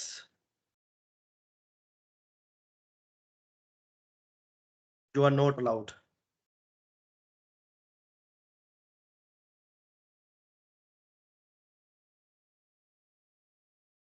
You are very young to enter the park. मैंने क्या बोला, वैल्यू जो है यहां पर मैं 17 कर देता हूं ताकि 17 से बड़ी हो, ठीक है। तो अगर मैं आपको दिखाऊं आउटपुट, तो ये मुझे दे रहा है कि भाई you are allowed to enter the park, ये मुझे ऐसे दिखा रहा है क्योंकि कंडीशन हो चुकी ट्रू। अब इसी काम को मैं एक ही लाइन में कर सकता हूं, इसी काम को मैं एक ही लाइन में कर सकता हूं, ठीक है। किसकी मदद से, टर्नरी ऑपरेटर की मदद से, इसी काम को, सेम टू सेम काम को, ठीक है। तो मैं यहां पर क्या लिखूंगा, एज, सबसे पहले मुझे यहां कंडीशन बतानी पड़ेगी, ठीक है। मैं इसका फॉर्मेट लिख देता हूं, सिंटेक्स मतलब इसका, पहले कंडीशन, उसके बाद भाई अगर ट्रू हो गई, अगर ट्रू हो गई मतलब ये क्वेश्चन मार्क बोल रहा है कि भाई ट्रू हो गई तो क्या करना है, तो मैं ये वाली जो स्टेटमेंट है इसको लेके आता हूं। अगर ये ट्रू हो जाती है तो भाई ये कर दो, या एल्स के लिए आप ये कॉलन यूज करते हो। अगर ये फॉल्स हो गई तो आप ये कर दो। तो आपका काम जो आप इतनी लाइनों में कर रहे हो, आपका एक ही सिंगल लाइन में काम हो गया, ठीक है। इसको अगर मैं आउटपुट दिखाऊं तो सेम आउटपुट देगा, कंडीशनल। अच्छा अच्छा, ये सॉरी ऐसे रन नहीं होगा, मुझे कंडीशन बतानी पड़ेगी, ठीक है। कंडीशन मैंने बताई नहीं है, तो कंडीशन बता देते हैं भाई, एज इज ग्रेटर देन 18, ठीक है। और सॉरी 17 थी ना, एज इज ग्रेटर देन 17। ये देखो, you are allowed to enter the park, अगर मैंने एज को छोटा कर दिया, 15 लिख दिया, तो देखो क्या होता है, you are not allowed, you are not allowed, you are very young to enter the park. तो कौन सी कंडीशन चल रही है, एल्स वाली। तो भाई ट्रू के लिए ये क्वेश्चन मार्क का यूज करता है, और एल्स के लिए ये कोलन का यूज करता है। तो इसी फॉर्मेट में आपको लिखना पड़ता है। तो अगर आपका कोई ऐसा काम है जो इस जैसा हो, मतलब सिंगल लाइन में हो सकता है, मतलब जिसके लिए इतनी कॉम्प्लिकेटेड कंडीशन आपको लिखने की जरूरत नहीं है, मतलब आप यहाँ पर मल्टीपल कंडीशन, जैसे कि हम कंपैरिजन, ये जो ऑपरेटर ना, लॉजिकल ऑपरेटर का यूज नहीं करते, ऐसा कोई काम हो तो आप ये टर्नरी ऑपरेटर यूज कर सकते हो, ठीक है। और जहां पर आपको ऐसा काम ना करना हो, एल सिफ वाला, एल सिफ, ठीक है, क्योंकि एल सिफ वाला काम यहाँ पर बहुत मुश्किल है, कॉम्प्लिकेटेड हो जाता है। तो एल सिफ वाला काम है तो भाई आप इफ एल्स का यूज करो। आप यहाँ इफ एल्स वाला, एल सिफ वाला काम तो करवा सकते हो टर्नरी में, पर वो बहुत कॉम्प्लिकेटेड हो जाता है। टर्नरी ऑपरेटर हम यूजुअली ये सिंगल लाइन के लिए यूज करते हैं, ऐसे कामों के लिए, ठीक है। आप जो ज्यादातर है ना, रिएक्ट में टर्नरी ऑपरेटर का यूज करोगे अगर आपका कोई सिंगल लाइन काम होता है। मिसाल के तौर पे,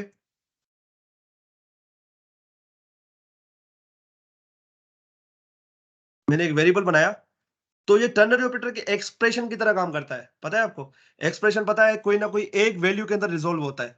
ये इफ एल्स क्या है कि स्टेटमेंट कंसीडर होती है, और स्टेटमेंट जो है रिजोल्व नहीं होती है, आपको पता है। कम पर एक्सप्रेशन हो जाती है, तो आप इसको जो है ऐसी जगह लिख सकते हो जहां पर आप एक्सप्रेशन को यूज कर सकते हो, ठीक है। जैसे कि मैंने यहां पर बना लिया भाई, यूजर इज लॉग इन, ठीक है, इज लॉग इन मतलब यूजर लॉग इन है या नहीं, यूज इज लॉग्ड इन, ठीक है। तो यहां पर मैं कंडीशन लिखूंगा, मतलब मैंने यहां पर लॉग्ड इन नाम का एक वेरिएबल बना लेता हूँ, लॉग्ड इन, और यहां पर ट्रू लिख देता हूं। ठीक है, ठीक है, तो यहां पर कंडीशन में डायरेक्टली मैं लिख देता हूं logged in is equal to, अगर मैं ट्रू ट्रू है, ठीक है, तो क्या करो,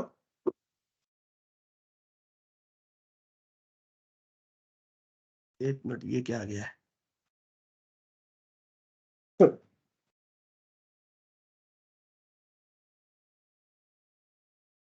वेलकम टू द सिस्टम।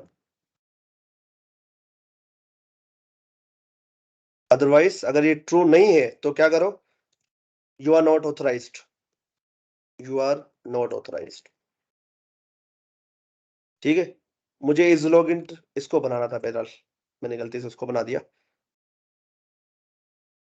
इसको मैं बोल देता हूँ ऑथराइज्ड यूजर, अथॉरिटी बोल देता हूँ उसको। ठीक है, और इसको मैं फिक्स करना पड़ेगा इस लॉग्ड इन, मतलब यूजर लॉग्ड इन है कि नहीं है। तो अगर ये ट्रू है तो भाई इस वेरिएबल के अंदर, ये जो अथॉरिटी नाम का वेरिएबल है, इसके अंदर इस स्टेटमेंट को आप स्टोर करवा दो, कंसोल डॉट लॉग, और यहां पर अथॉरिटी लिख देता हूं मैं, अथॉरिटी। ठीक है, तो मुझे ये चीज भी लिखने की जरूरत नहीं है, क्योंकि बाय डिफॉल्ट जब ये एक्सप्रेशन जावास्क्रिप्ट पढ़ेगी तो इसको यहाँ तो ट्रू में कन्वर्ट करेगी, यहाँ तो फॉल्स में कन्वर्ट करेगी। तो हमने तो यहाँ पर ऑलरेडी बता दिया ये ट्रू है, तो मुझे पूरा लिखने की जरूरत नहीं है, मैं सिंपल यहाँ पर लिखूंगा ये इज लॉग्ड इन। ठीक है, क्योंकि ये तो ऑटोमेटिक ट्रू है ना।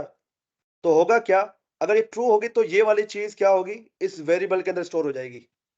ठीक है, ठीक है, ये किसको डिनोट कर रहा है, ये ट्रू कंडीशन को डिनोट करता है, और ये इफ वाली कंडीशन को डिनोट करता है, ये एल्स वाली कंडीशन को डिनोट करता है। ठीक है, ये फर्क है बस इसमें। तो अथॉरिटी को चेक करते हैं भाई, अथॉरिटी के अंदर क्या सेव हुआ है, वेलकम टू द सिस्टम, क्योंकि लॉग्ड यूजर हमारा अभी लॉग्ड इन है, यूजर हमारा अभी लॉग्ड इन है। अगर इसको मैं फॉल्स कर दूं, अगर मैं इसको फॉल्स कर दूं तो देखो एल्स वाली कंडीशन चल जाएगी, ये देखो यू आर नॉट ऑथराइज्ड। अब क्या हुआ कि इसकी जगह पे ये वाली जो स्टेटमेंट है ना, ये इस वेरिएबल के अंदर स्टोर हो चुकी है अथॉरिटी के अंदर। तो ऐसा कोई काम हो तो आप इसके लिए टर्नरी ऑपरेटर से बेस्ट कोई भी नहीं है, क्योंकि ये अभी एज अ एक्सप्रेशन के तौर पे काम हो रहा है कि अगर ये ट्रू होती है तो भाई ये वाली एक्सप्रेशन आप इसके अंदर स्टोर करा दो, इसको फिर इग्नोर कर दो। ये जो कॉलन के बाद जो भी चीज होती है वो एल्स का पार्ट होती है। ठीक है, मुझे बताओ समझ में आया आप लोगों को, साथ भाई, जी हमजा भाई? सर। अगर इसी चीज को हम इफ एल्स के थ्रू बनाते तो कैसे बनाते, मुझे लिखना पड़ता है इफ यहां तो लिखूं is logged in is equal to true, पर आपको पता है जब ये कंडीशन जावास्क्रिप्ट पढ़ेगी तो यहाँ तो उसको ट्रू में करेगी, यहाँ तो फॉल्स में करेगी। तो मुझे तो लिखने की जरूरत नहीं है, क्योंकि यहाँ पर तो ऑलरेडी मैंने फॉल्स और ट्रू बता दिया है। तो डायरेक्टली मैं लिख सकता हूँ ऐसे, और मैं क्या करूंगा,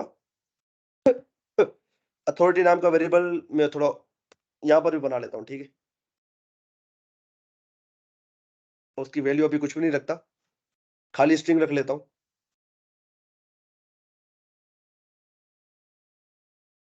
अगर ये लॉग्ड इन तो क्या करो, अथॉरिटी की वैल्यू कर दो, ये कर दो,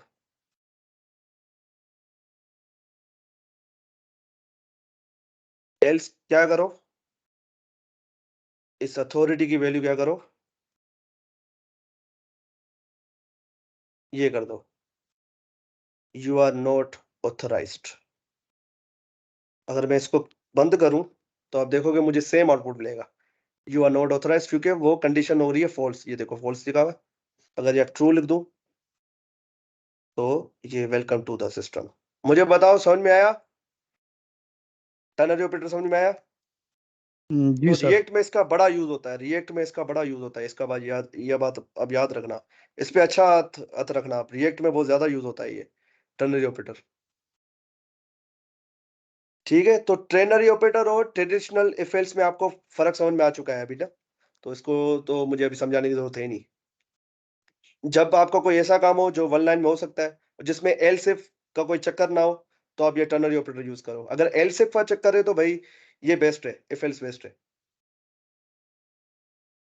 चलो नेक्स्ट थिंग के तरफ बढ़ते हैं। अभी नेक्स्ट थिंग क्या है भाई, हमारे पास क्लास लिस्ट और इट्स मेथड्स। ठीक है, तो जावास्क्रिप्ट हमें हर एलिमेंट के साथ एक क्लास लिस्ट नाम का ऑब्जेक्ट प्रोवाइड करता है। जावास्क्रिप्ट क्या करती है? सर आपका हर आवाज कट रहा है। हमजा भाई आपके पास भी कट रहा है मेरा आवाज? नहीं तो ठीक है। साथ भाई फिर मेरे ख्याल से आपका इंटरनेट का मसला होगा। ठीक है, मैं क्या कह रहा हूं, हर एलिमेंट के साथ एक क्लास लिस्ट की प्रॉपर्टी और सॉरी ऑब्जेक्ट वो प्रोवाइड करता है। ठीक है, ऑब्जेक्ट भी वैसे एक प्रॉपर्टी ही होती है उसके अंदर। अगर मैं उसकी ऑब्जेक्ट की बात की जाए, जब आप ऑब्जेक्ट के अंदर ऑब्जेक्ट बनाओगे तो वो प्रॉपर्टी होती है। तो क्लास लिस्ट नाम की एक प्रॉपर्टी जो कि ऑब्जेक्ट टाइप की है, उसके अंदर उसके कुछ मेथड्स हैं। अभी क्लास लिस्ट यूज क्यों होता है उसको देख लेते हैं। तो मैं जाऊंगा index.html में,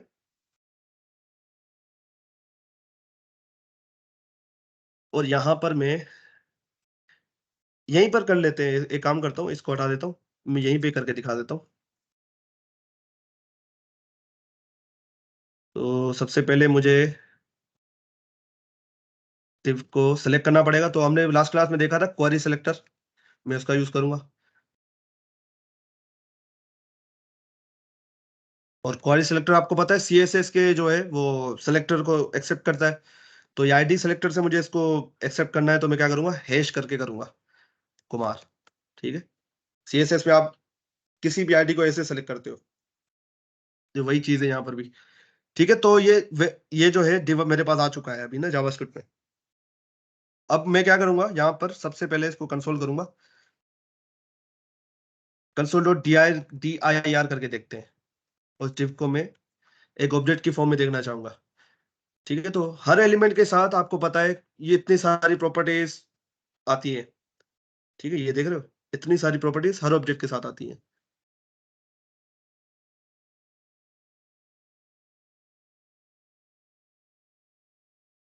देख रहे हो, तो यहां पर देखो एक हमारे पास चीज आ रही है जिसको कहते हैं क्लास लिस्ट, और एक क्लास नेम भी है। क्लास नेम में वही स्ट्रिंग है जो हमने क्लास के अंदर लिखी हुई है। देखो जीत, क्लास लिस्ट में देखते हैं हमें क्या प्रोवाइड कर रहा है वो। तो क्लास लिस्ट में भी हमें वो क्लास नेम ही प्रोवाइड कर रहा है, पर वो एक एरे की फॉर्म में प्रोवाइड कर रहा है। यहां पर क्लास नेम में क्या हो रहा है कि वो एक स्ट्रिंग की फॉर्मेट में सेव कर रहा है। जितनी भी क्लासेस को मैं यहां लिखूंगा ना, अभी देखो मैं यहां पर लिखता हूं न्यू क्लास, क्लास 2, क्लास 2,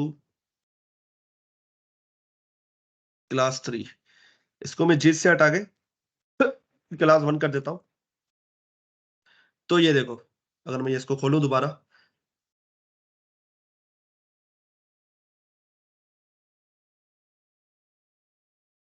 ये देखो, अब क्लास नेम मुझे क्या दे रहा है, एक स्ट्रिंग की फॉर्मेट में उसको शो करवा रहा है। ठीक है, अभी क्लास 3 भी यहाँ पर है, पर ये ब्राउजर की जो स्क्रीन है काफी छोटी हो गई है, इस वजह से वो शो नहीं कर रहा। ये देखो, class 1, class 2, class 3 as it is जैसे मैंने यहाँ पर लिखा हुआ है वैसे ही उसको शो करवा रहा है एक स्ट्रिंग की तरह तौर पे। जब इसकी अगर आप टाइप ऑफ भी करोगे ना क्लास नेम को, तो वो एक स्ट्रिंग बताएगा। पर ये एक ऑब्जेक्ट है जो कि एरे के जैसा है। ये देखो, वो क्या कर रहा है, हर क्लास का नाम एक इंडेक्स पे रख रहा है। क्लास 1 है तो वो 0 इंडेक्स पे पड़ा हुआ है, क्लास 2 है तो वो 1 इंडेक्स पे पड़ा हुआ है, क्लास 3 सेकंड इंडेक्स पे पड़ा हुआ है। उसी तरीके से जितने भी क्लासेस में यहाँ बनाते जाऊँ, क्या करेगा, उसको एरे की फॉर्म में स्टोर करता जाएगा। ठीक है, तो जैसे कि ये क्लास 1 जाएगा अपना 0 इंडेक्स पे, क्लास 2 जाएगा अपना 1 इंडेक्स पे, क्लास 3 जाएगा सेकंड इंडेक्स पे। तो उसी तरीके से और जितने भी मैं क्लासेस बनाता जाऊंगा वो एक एरे में इसको सेव करता जाएगा। यहां तक बात समझ में आ रही है आप लोगों को? मुझे बताओ, हमजा भाई, साद भाई, यहां तक कुछ समझ में आ रहा है क्लास लिस्ट के बारे में?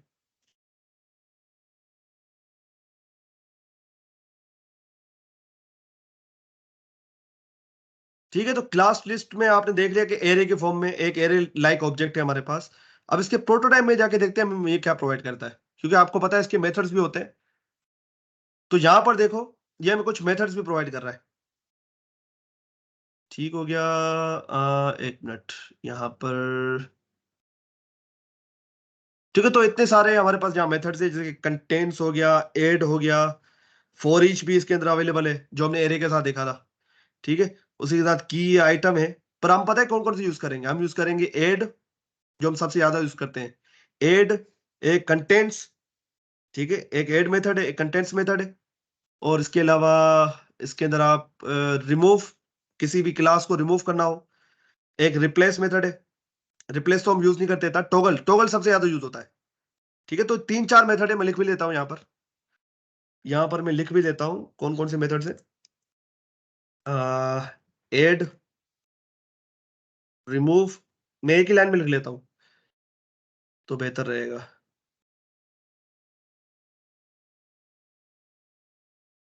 एड, रिमूव, इसके बाद क्या था हमारे पास, add, remove, toggle, contents, add, remove, toggle, contents, और क्या था,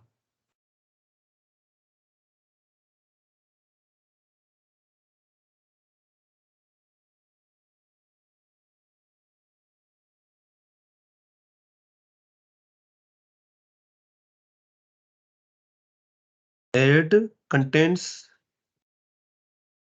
रिमूव, टॉगल, ये सारी चीजों तो देख ली ना हमने यहाँ पर। ठीक है, तो इनको देखते हैं कि ये कैसे काम करती हैं।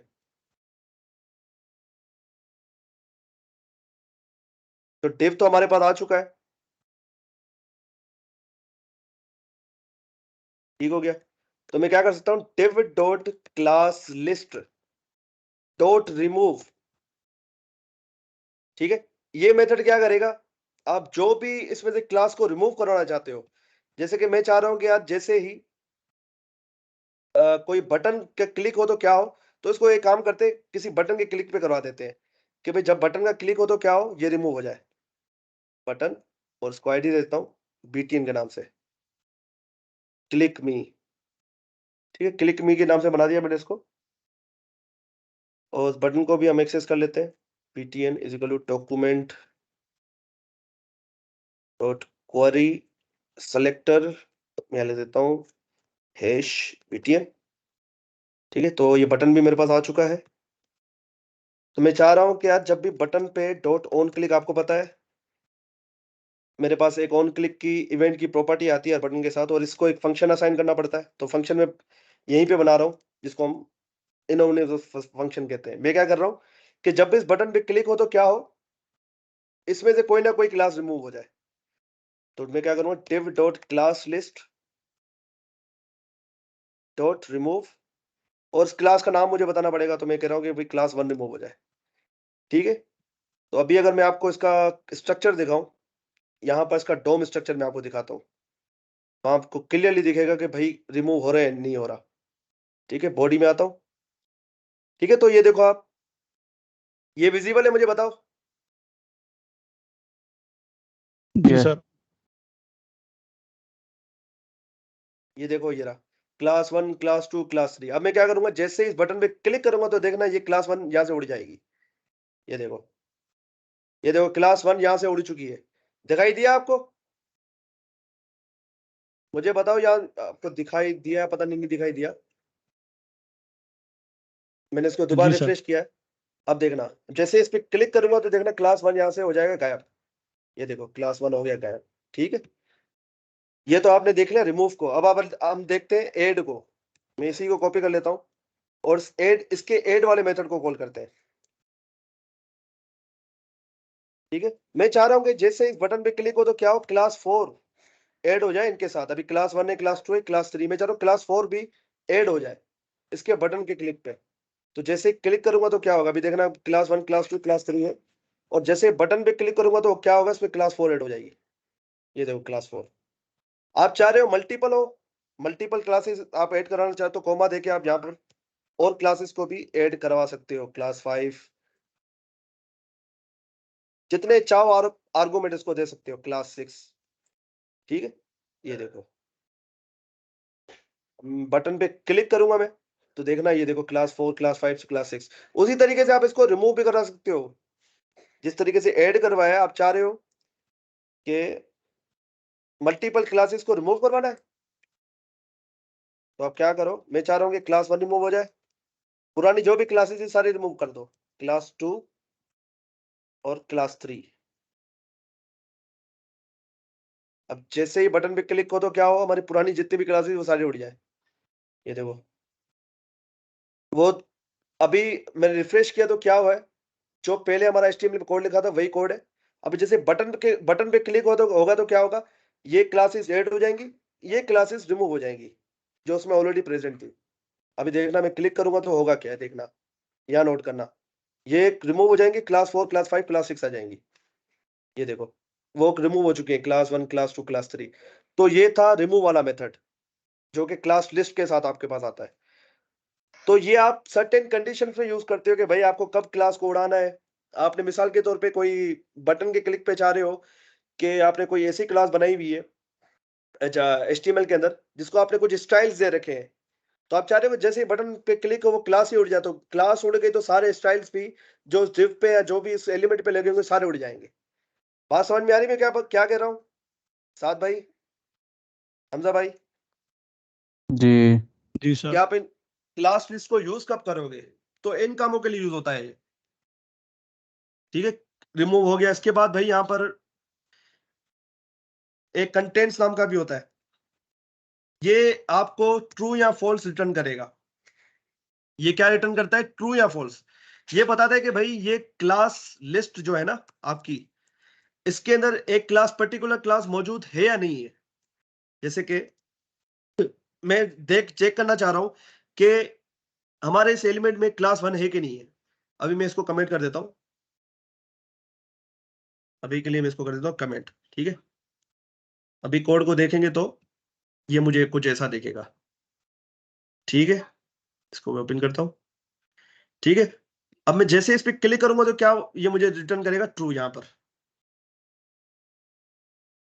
पर ट्रू क्यों नहीं आया, अच्छा सॉरी, ये मुझे कुछ ना कुछ रिटर्न करता है तो उसको मुझे एक्सेप्ट भी करना पड़ेगा।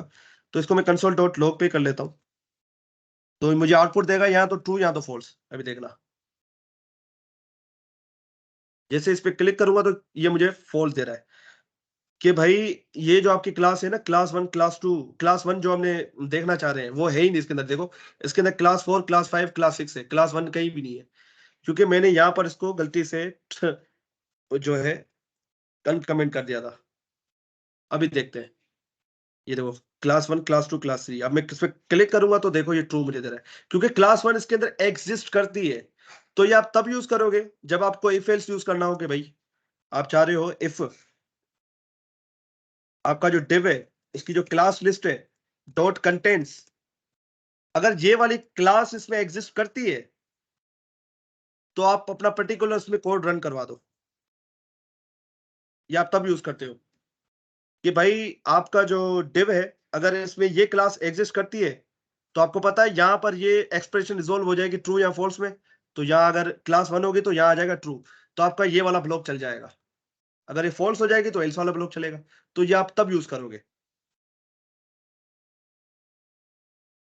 ठीक है, मुझे बताओ ये समझ में आया, क्लास लिस्ट डॉट कंटेंट्स ये आपको ट्रू या फॉल्स देता है। ये मेथड्स क्या करते हैं, ये आपको किसी भी एलिमेंट में क्लास को रिमूव करना या ऐड करने में मदद करते हैं। उसी तरीके से हमारे पास एक आता है जिसको हम कहते हैं क्लास लिस्ट डॉट टॉगल। ये बड़ा काम का मेथड है।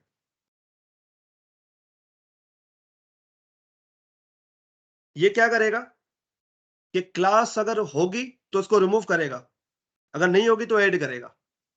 ठीक है, अभी इसके अंदर क्लास 4 नहीं है तो अभी देखना, ये रिमूव भी करेगा उसको ऐड भी करेगा। मैंने लिखा क्लास 4, अभी क्लास 4 इसके अंदर नहीं है, नोट करो क्लास 4 यहाँ नहीं है। अब जैसे ही क्लिक करूंगा क्लास 4 यहाँ पर ऐड हो जाएगी। ये देखना,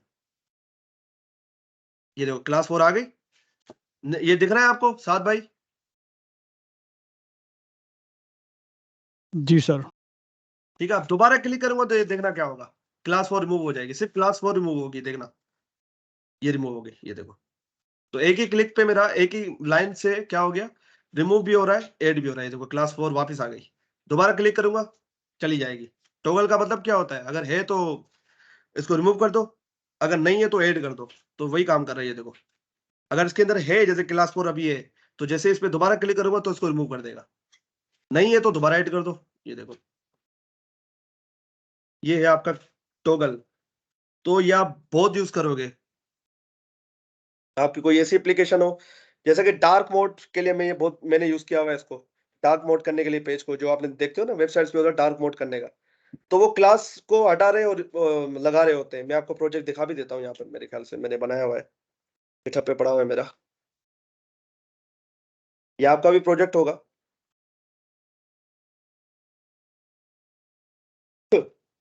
उसमें इसी चीज का यूज किया हुआ है मैंने, डार्क मोड, आई थिंक इसी नाम से था। ये रहा डार्क मोड, ये देखो मैंने इसको ओपन किया, कंटिन्यू करते हैं इसको। ये पता नहीं क्यों मैलिशियस बता रहे हैं। ठीक है, मैंने इसमें क्या किया हुआ, जैसे इसमें क्लिक करूंगा तो देखना ये डार्क मोड में चला जाएगा। ये देखो, ये दिख रहा है आपको डार्क मोड होता हुआ।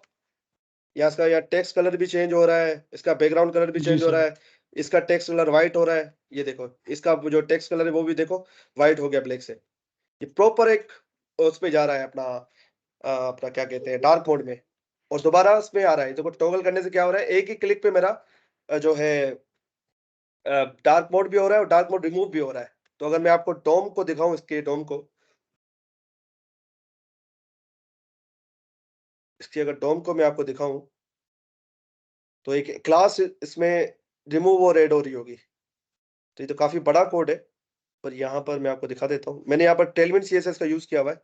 तो ये देखो क्लास, यहाँ पर देखो ट्रांजिशन कलर्स ये सारी ऐड भी हो रही है, रिमूव भी हो रही है। ये चेक करना, पीजी को चेक करना, पीजी को अभी दोबारा टॉगल पे क्लिक करूंगा देखना ही चेंज हो जाएगा। ये देखो पीजी भी उड़ गया वो, और ट्रांजिशन कलर पे कुछ ना कुछ वो उसने किया है। ये देखो यहाँ से देखो बीजी उड़ रहा है, बीजी आ रही है और जा रही है। देखो दोबारा क्लिक करूंगा बीजी यहाँ से उड़ जाएगी। ये देखो उड़ गई बीजी, दोबारा क्लिक करूंगा ये दोबारा आ जाएगी। ठीक है, तो इसके लिए हम यूज करते हैं अपना ये क्लास लिस्ट डॉट टॉगल। ये क्या करता है, अगर क्लास होगी तो उसको रिमूव करेगा, अगर नहीं होगी तो उसको ऐड कर देगा। मुझे बताओ ये समझ में आया या नहीं आपको, टॉगल वाला?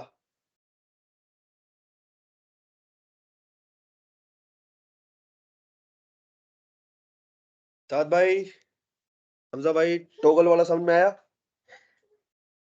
जी। ठीक है, अब लास्ट टॉपिक की तरफ बढ़ते हैं हम। इसके बाद सेकंड लास्ट टॉपिक हमारा class name and class list में क्या फर्क है। तो आपने देखा क्लास नेम हमें क्या रिटर्न करता है, क्लास नेम हमें क्या रिटर्न करता है? अगर मैं यहाँ पर कंसोल डॉट लॉग कराऊं, स्ट्रिंग। वो क्या करेगा, एक स्ट्रिंग को रिटर्न करेगा। क्लास नेम लिखूं, ये देखो अब बटन के क्लिक पे मैं करवा रहा हूँ ना इसको, मैं इंस्पेक्ट करूंगा। ठीक है, अब जब बटन पे क्लिक करूंगा तो देखना मुझे यहाँ पर वो उसकी क्लास जितनी भी क्लासेस होंगी सबको शो करवा देगा। ये तो क्लास 1 क्लास 2, अगर आप यहाँ पर देखोगे तो जो यहाँ पर एग्जैक्टली लिखा हुआ है वही को वही यहाँ पर शो कर रहा है।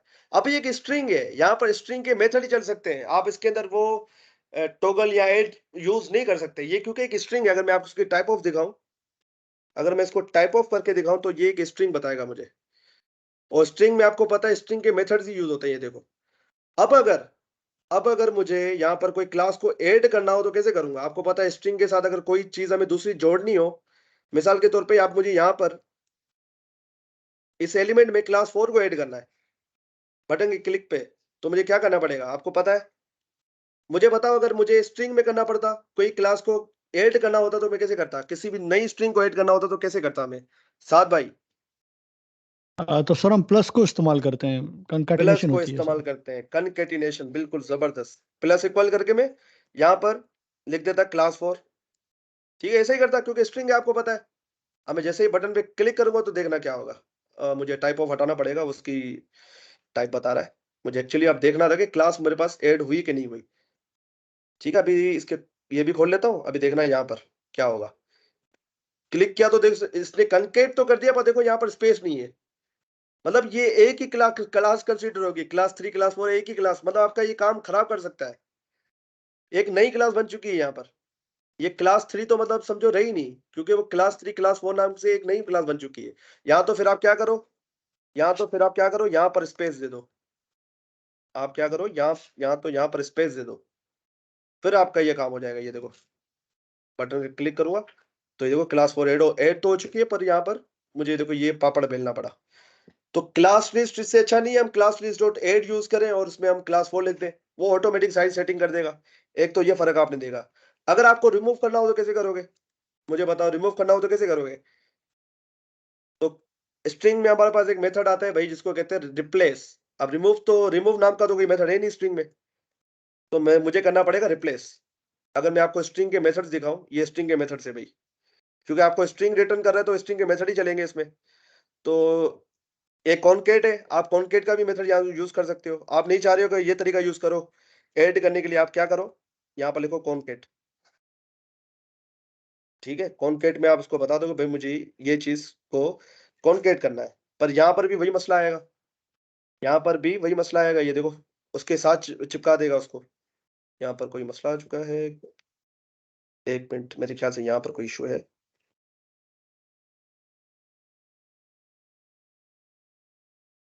कॉनकेट की स्पेलिंग गलत है, कॉनकेट सही तो लिखा है यार, क्या मसला है?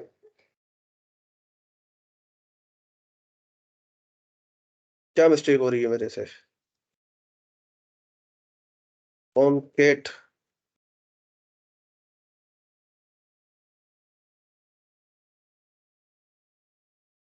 अरे सॉरी, मुझे यहाँ पर लिखना पड़ेगा क्लास नेम, क्योंकि क्लास नेम लिखूंगा तभी तो काम करेगी ना।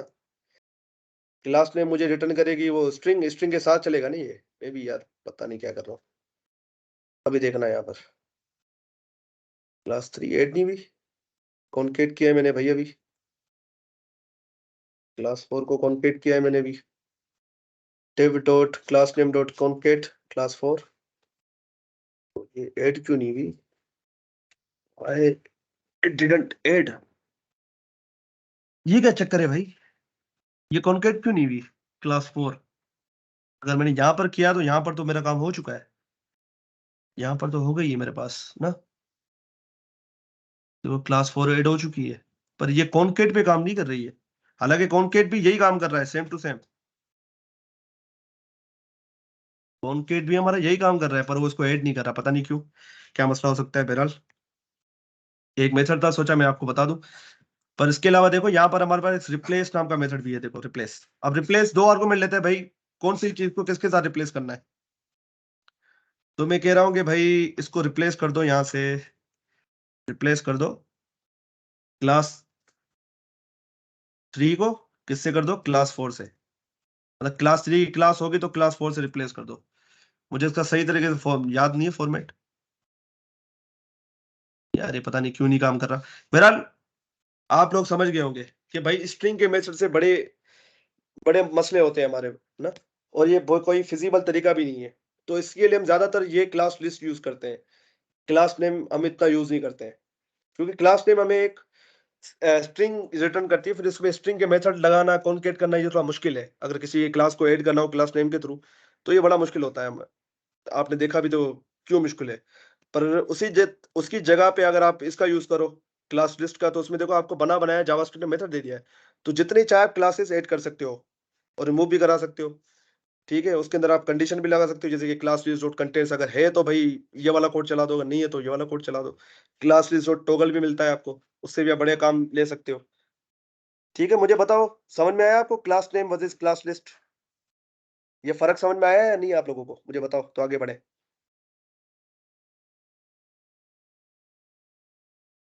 हेलो। अब नेक्स्ट टॉपिक जो कि हमारा लास्ट टॉपिक है, जिसको कहते हैं कि भाई जो हमने प्रोजेक्ट में आप लोगों को दिया था बल्ब वाला, तो उसको मैं आपको दिखा देता हूँ कि वो मैंने कैसे बनाया है। ठीक है, ये उसका कोड है भाई, देख लो। पता नहीं आपको दिख रहा होगा या नहीं दिख रहा होगा। ठीक है, मैंने क्या किया है, ये दिख रहा है आपको साथ भाई, या इसको जूम करूं? जी सर, दिख रहा है। ठीक है, तो मैंने क्या किया, एक डिव लिया है, डिव के अंदर एक इमेज लगाई है, और इमेज में मैंने क्या किया है, बाय डिफॉल्ट वो इमेज मुझे ऐसी शो होगी, बाय डिफॉल्ट वो इमेज मुझे ऐसी शो होगी, टर्न ऑन होके। ये देखो टर्न ऑन वाली, ठीक है, टर्न ऑन वाली, क्योंकि आपको पता है इमेज का सोर्स ही चेंज हो रहा होता है। मैं इसको ओपन भी कर लेता हूँ लाइव सर्वर पे, ताकि आपको ये दिखे। इसको लाइव सर्वर पे ओपन भी कर लेते हैं। ये देखो, ये लोड हो जाए, इमेज अभी तक लोड नहीं हुई, इमेज थोड़ा टाइम ले रही है, ये लोड हो चुकी है। ठीक है, तो बाय डिफॉल्ट मैंने क्या बोला था कि जब भी ये लोड होगा पेज तो हमें ये टर्न ऑन वाली लाइट शो होगी, जैसे कि अभी आप देख रहे हो, क्योंकि बाय डिफॉल्ट मैंने वही लगा रखी है। तो जैसे इस पे टर्न ऑफ पे क्लिक करूंगा तो क्या होगा, इसका सोर्स चेंज हो जाएगा इमेज का।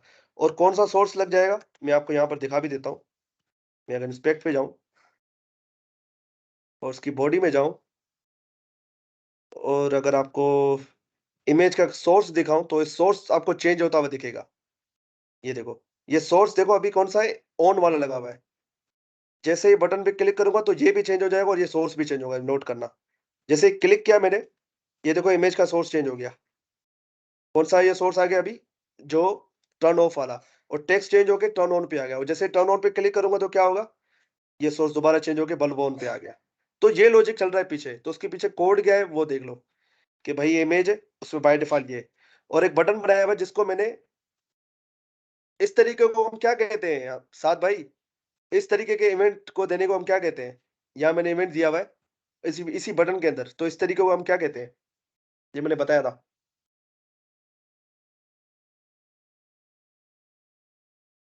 हमजा भाई, इस तरीके को हम क्या कहते हैं इवेंट को देने को, ये वाला जो तरीका है। तो एलिमेंट सिलेक्टर। अरे भाई ये वाला तरीका बोल रहा हूँ कि आप इसको एज अ एट्रीब्यूट दे रहे हो। इनलाइन इवेंट भूल गए, जैसे हम इनलाइन स्टाइल देते हैं उसी तरीके मैंने इनलाइन इवेंट दे दिया है यहाँ पर। और उस ऑन क्लिक पे मैंने क्या बताया, जब भी वो क्लिक हो तो ये वाला फंक्शन चला दो, टर्न ऑन और ऑफ। तो ये फंक्शन मैंने यहाँ बनाया हुआ है, ठीक है। तो यहाँ पर आप देखो मैंने क्या किया हुआ है, इफ इज ऑन, मतलब मैंने एक वेरिएबल भी बनाया हुआ है ऊपर, जिसको मैंने अभी वैल्यू दी हुई ट्रू, ठीक है। ट्रू क्यों दी हुई है, क्योंकि बल्ब मेरा ऑन है, ठीक है। तो मैंने इसको बताया हुआ है कि भाई अगर ये कंडीशन ट्रू है, मतलब अगर इज ऑन ट्रू है, तो अब क्या करो, बटन को टर्न ऑफ कर दो, मतलब ये वाला फंक्शन चला दो। बेसिकली ये वाला जो फंक्शन है ना, टर्न ऑफ वाला, इस पे क्या लिखा हुआ है, बल्ब इमेज डॉट एसआरसी, और ये ऑफ वाली इमेज दी हुई है। और इसका जो टेक्स्ट है बटन का वो चेंज कर दो टर्न ऑन में, ठीक है। अगर इज ऑन की वैल्यू फॉल्स है तो आप क्या करो, टर्न ऑन वाला मेथड चला दो। और टर्न ऑन वाला मेथड भी यही काम कर रहा है, सेम टू सेम। बस यहाँ पर सोर्स की चेंज हो रही है और या टर्न ऑन की जगह टर्न ऑफ हो रहा है। तो ये सारा लॉजिक है। और ये सिर्फ दो बंदों ने मुझे, स्टूडेंट्स ने मुझे जो है अपनी असाइनमेंट सबमिट कराई है। और दोनों ने अलग तरीके से बनाई हुई है। खिजरा ने अलग तरीके से बनाई हुई है। खिजरा ने वहां पर क्लास लिस्ट डॉट कंटेंट्स का यूज किया हुआ है इस लॉजिक को यूज करने के लिए। मतलब एक ही चीज को बनाने के लिए आपके पास मल्टीपल तरीके होते हैं। अगर मेरे पास वो लिंक हो तो मैं अभी आपको दिखा सकता हूँ। Let me show you project of one of our student. कहाँ चले गया, इनकी गिटहब आईडी पता नहीं क्या थी, आई थिंक सो खिजरा थी आई थिंक मेरे पास।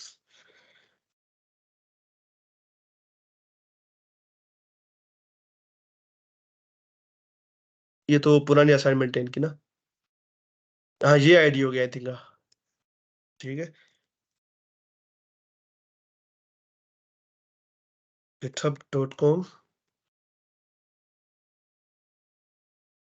और यहाँ पर मैं उनका यूजर नेम लिख दूंगा तो उनकी आईडी मेरे पास आ जाएगी।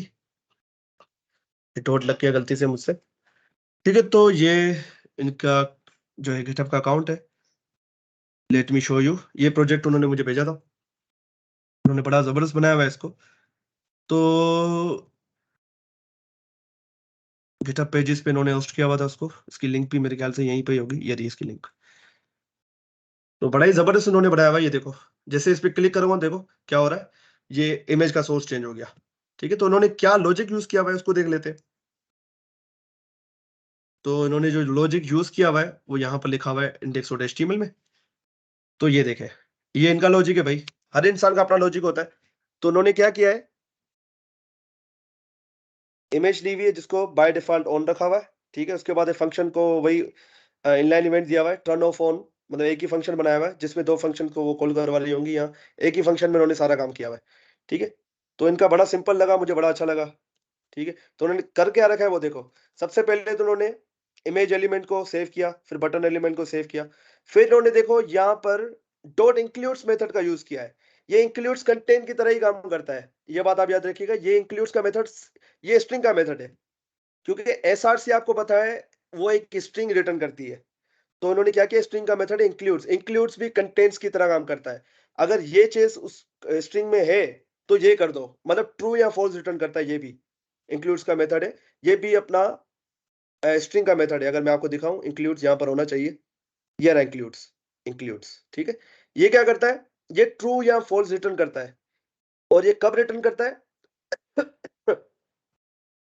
ये कब रिटर्न करेगा, जब कोई भी स्ट्रिंग, मतलब जैसे कि ये स्ट्रिंग है, देखो ये देखो ऑन इसके अंदर अवेलेबल है, ये देखो ये ऑन का जो है कीवर्ड यहाँ पर अवेलेबल है, तो यहाँ हो जाएगी कंडीशन ट्रू। अगर ये है तो भाई बल्ब को ऑफ कर दो, ठीक है, मतलब इस इमेज का एसआरसी चेंज करके बल्ब ऑफ कर दो, ठीक है।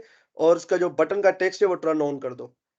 और एल्स में अगर ये कंडीशन फॉल्स है, मतलब अगर आपने क्लिक किया तो आपका एसआरसी चेंज होकर ऑफ पे आ गया, अब ये दोबारा जब बटन पे क्लिक होगा तो ये ऑन नहीं होगी, यहाँ पर जो है वो बताएगा ऑफ, और यहाँ हो जाएगी कंडीशन फॉल्स। यहाँ लिखा हुआ है आपने ऑन, पर अभी बल्ब की जो इमेज की जो एसआरसी है वो हो चुकी है ऑफ, यहाँ पर मतलब ये जो आ चुका है, क्योंकि बाय डिफॉल्ट आपको पता है इन्होंने यहाँ पर ऑन रखा हुआ है। तो जब फर्स्ट टाइम जब वो क्लिक करेंगे बटन पे, या आप क्लिक करोगे तो क्या होगा कि वो ऑन को देखेगा, वो बोलेगा ऑन तो वाकई उसके अंदर है, कंडीशन हो जाएगी ट्रू, ये वाला कोड चल जाएगा। और ये वाला कोड क्या बता रहे कि भाई बल्ब ऑफ को सेव करो इमेज के एसआरसी में, तो वो बल्ब चेंज हो जाएगा। और बटन का जो टेक्स्ट है वो टर्न ऑन कर दो, तो वही हो रहा है, बल्ब ऑफ हो रहा है और जो बटन का टेक्स्ट है वो टर्न ऑन हो रहा है। तो दोबारा क्लिक करोगे तो क्या होगा, वो दोबारा चेक करेगा कि भाई इस स्ट्रिंग में ऑन है कि नहीं। अभी स्ट्रिंग चेंज होके बल्ब ऑफ हो चुकी है और उसमें ऑन का कोई कीवर्ड है नहीं, तो चलेगी, ये हो जाएगी फॉल्स, और ये एल्स वाला आपका चल जाएगा। और दोबारा इसके अंदर बल्ब ऑन जो है स्टोर हो जाएगा, और आपका बटन का जो टेक्स्ट है वो टर्न ऑफ हो जाएगा, ठीक है। तो ये सारा लॉजिक चल रहा है इसके बिहाइंड द सीन, ठीक है। मैं अगर आपको दिखाऊं यहाँ पर, ये देखो, ठीक है, ये देखो जैसे इस पे क्लिक करो तो क्या हो रहा है, ये देखो वो इमेज का सोर्स चेंज हुआ, ये टर्न ऑन हो गया, यहाँ लिखा गया टर्न ऑन। दोबारा क्लिक करूंगा तो देखो टर्न ऑफ आ गया, यहाँ पर ऑफ आ गया, और ये इमेज का सोर्स चेंज हो गया। अगर मैं आपको इंस्पेक्ट भी करके दिखाऊं, ये देखो अभी ऑन है, जैसे ही टर्न ऑफ पे क्लिक करूंगा तो क्या होगा, यहाँ ऑन से ऑफ हो जाएगा, ये देखना, ये देखो ऑफ आ गया। अब जब ये जो जावास्क्रिप्ट है, जब ये कंडीशन को पढ़ेगी, डॉट इंक्लूड्स देखेगा भाई ऑन है कि नहीं है। अभी एसआरसी की वैल्यू देखो क्या है, एसआरसी की वैल्यू चुकी ऑफ, तो इसमें ऑन नाम का कोई कीवर्ड है ही नहीं, तो क्या होगा, ये कंडीशन तो ट्रू होगी नहीं, ठीक है। और ये एल्स वाला पार्ट चल जाएगा। और जैसे ही दोबारा इस पे क्लिक होगा तो क्या होगा, अभी चेंज होके ये ऑन हो चुका है, ठीक है, ये देखो ऑन हो चुका है। और कंडीशन ये जब चेक होगी तो उसमें ऑन होगा तो कंडीशन हो जाएगी ट्रू, तो ये दोबारा कोड चल जाएगा। तो ये वाइस वर्सा ऐसे चलता रहेगा। तो आप ये टॉगल के थ्रू भी करा सकते हो, मतलब आपने कोई ऐसी क्लास बना दी है जिसको कुछ स्टाइल्स दे रखे हैं, ठीक है, उन स्टाइल से आप बटन को ऑन ऑफ करवा रहे हो, तो ये भी आप कर सकते हो। आप क्लास लिस्ट डॉट टॉगल का भी यहाँ पर यूज कर सकते हो, इन्होंने डॉट एसआरसी डॉट इंक्लूड्स का यूज किया हुआ है, ठीक है। मुझे बताओ समझ में आई आपको बात, ये था प्रोजेक्ट का ओवरव्यू, इतने सिंपल से जी प्रोजेक्ट है। सर। तो इसको जितना आप बनाओगे उतनी अच्छी आपकी प्रोग्रामिंग होगी जावास्क्रिप्ट की डोम की, और जितना आपका हाथ पक्का होगा जावास्क्रिप्ट के डोम पे, उतनी ही आप अच्छा रिएक्ट में करोगे। रिएक्ट ने तो बड़ा ही काम आसान कर दिया आपका। जब आप रिएक्ट पे आओगे तो आप बोलोगे सर ये तो हम एचटीएमएल में काम कर रहे हैं सिर्फ, इसमें कुछ है, इसमें कुछ एक्स्ट्रा है ही नहीं। उसने इतना आसान काम कर दिया आपके लिए, ठीक है। तो हमारा लेक्चर यहीं पे एंड होता है। आपका कोई सवाल आज के लेक्चर के हिसाब से तो पूछ लें, भले कोई सवाल हो तो पूछ लें। लेक्चर हमारा कंप्लीट हो चुका है। काफी लंबी क्लास होगी आज हमारी, क्योंकि कल मैं क्लास ले नहीं सका था, मैंने आप लोगों को असाइनमेंट दी थी, मैंने सोचा जो आपको असाइनमेंट के लिए टाइम दे दूं, इसलिए वो क्लास मैंने आज शिफ्ट कर दी। कोई सवाल आप लोगों का, हमजा भाई, साद भाई, क्लियर है हर चीज?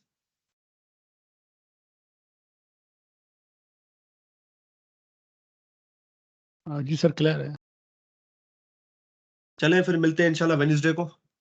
इस वेडनेसडे को हमारी क्लास होगी नेक्स्ट, जिसमें हम इंटरमीडिएट का लास्ट लेक्चर पढ़ेंगे, इसके बाद हम इसी वीक इंशाल्लाह एडवांस में मूव हो जाएंगे। ठीक हो गया, अपना ख्याल रखें, खुश रहें, अल्लाह हाफिज।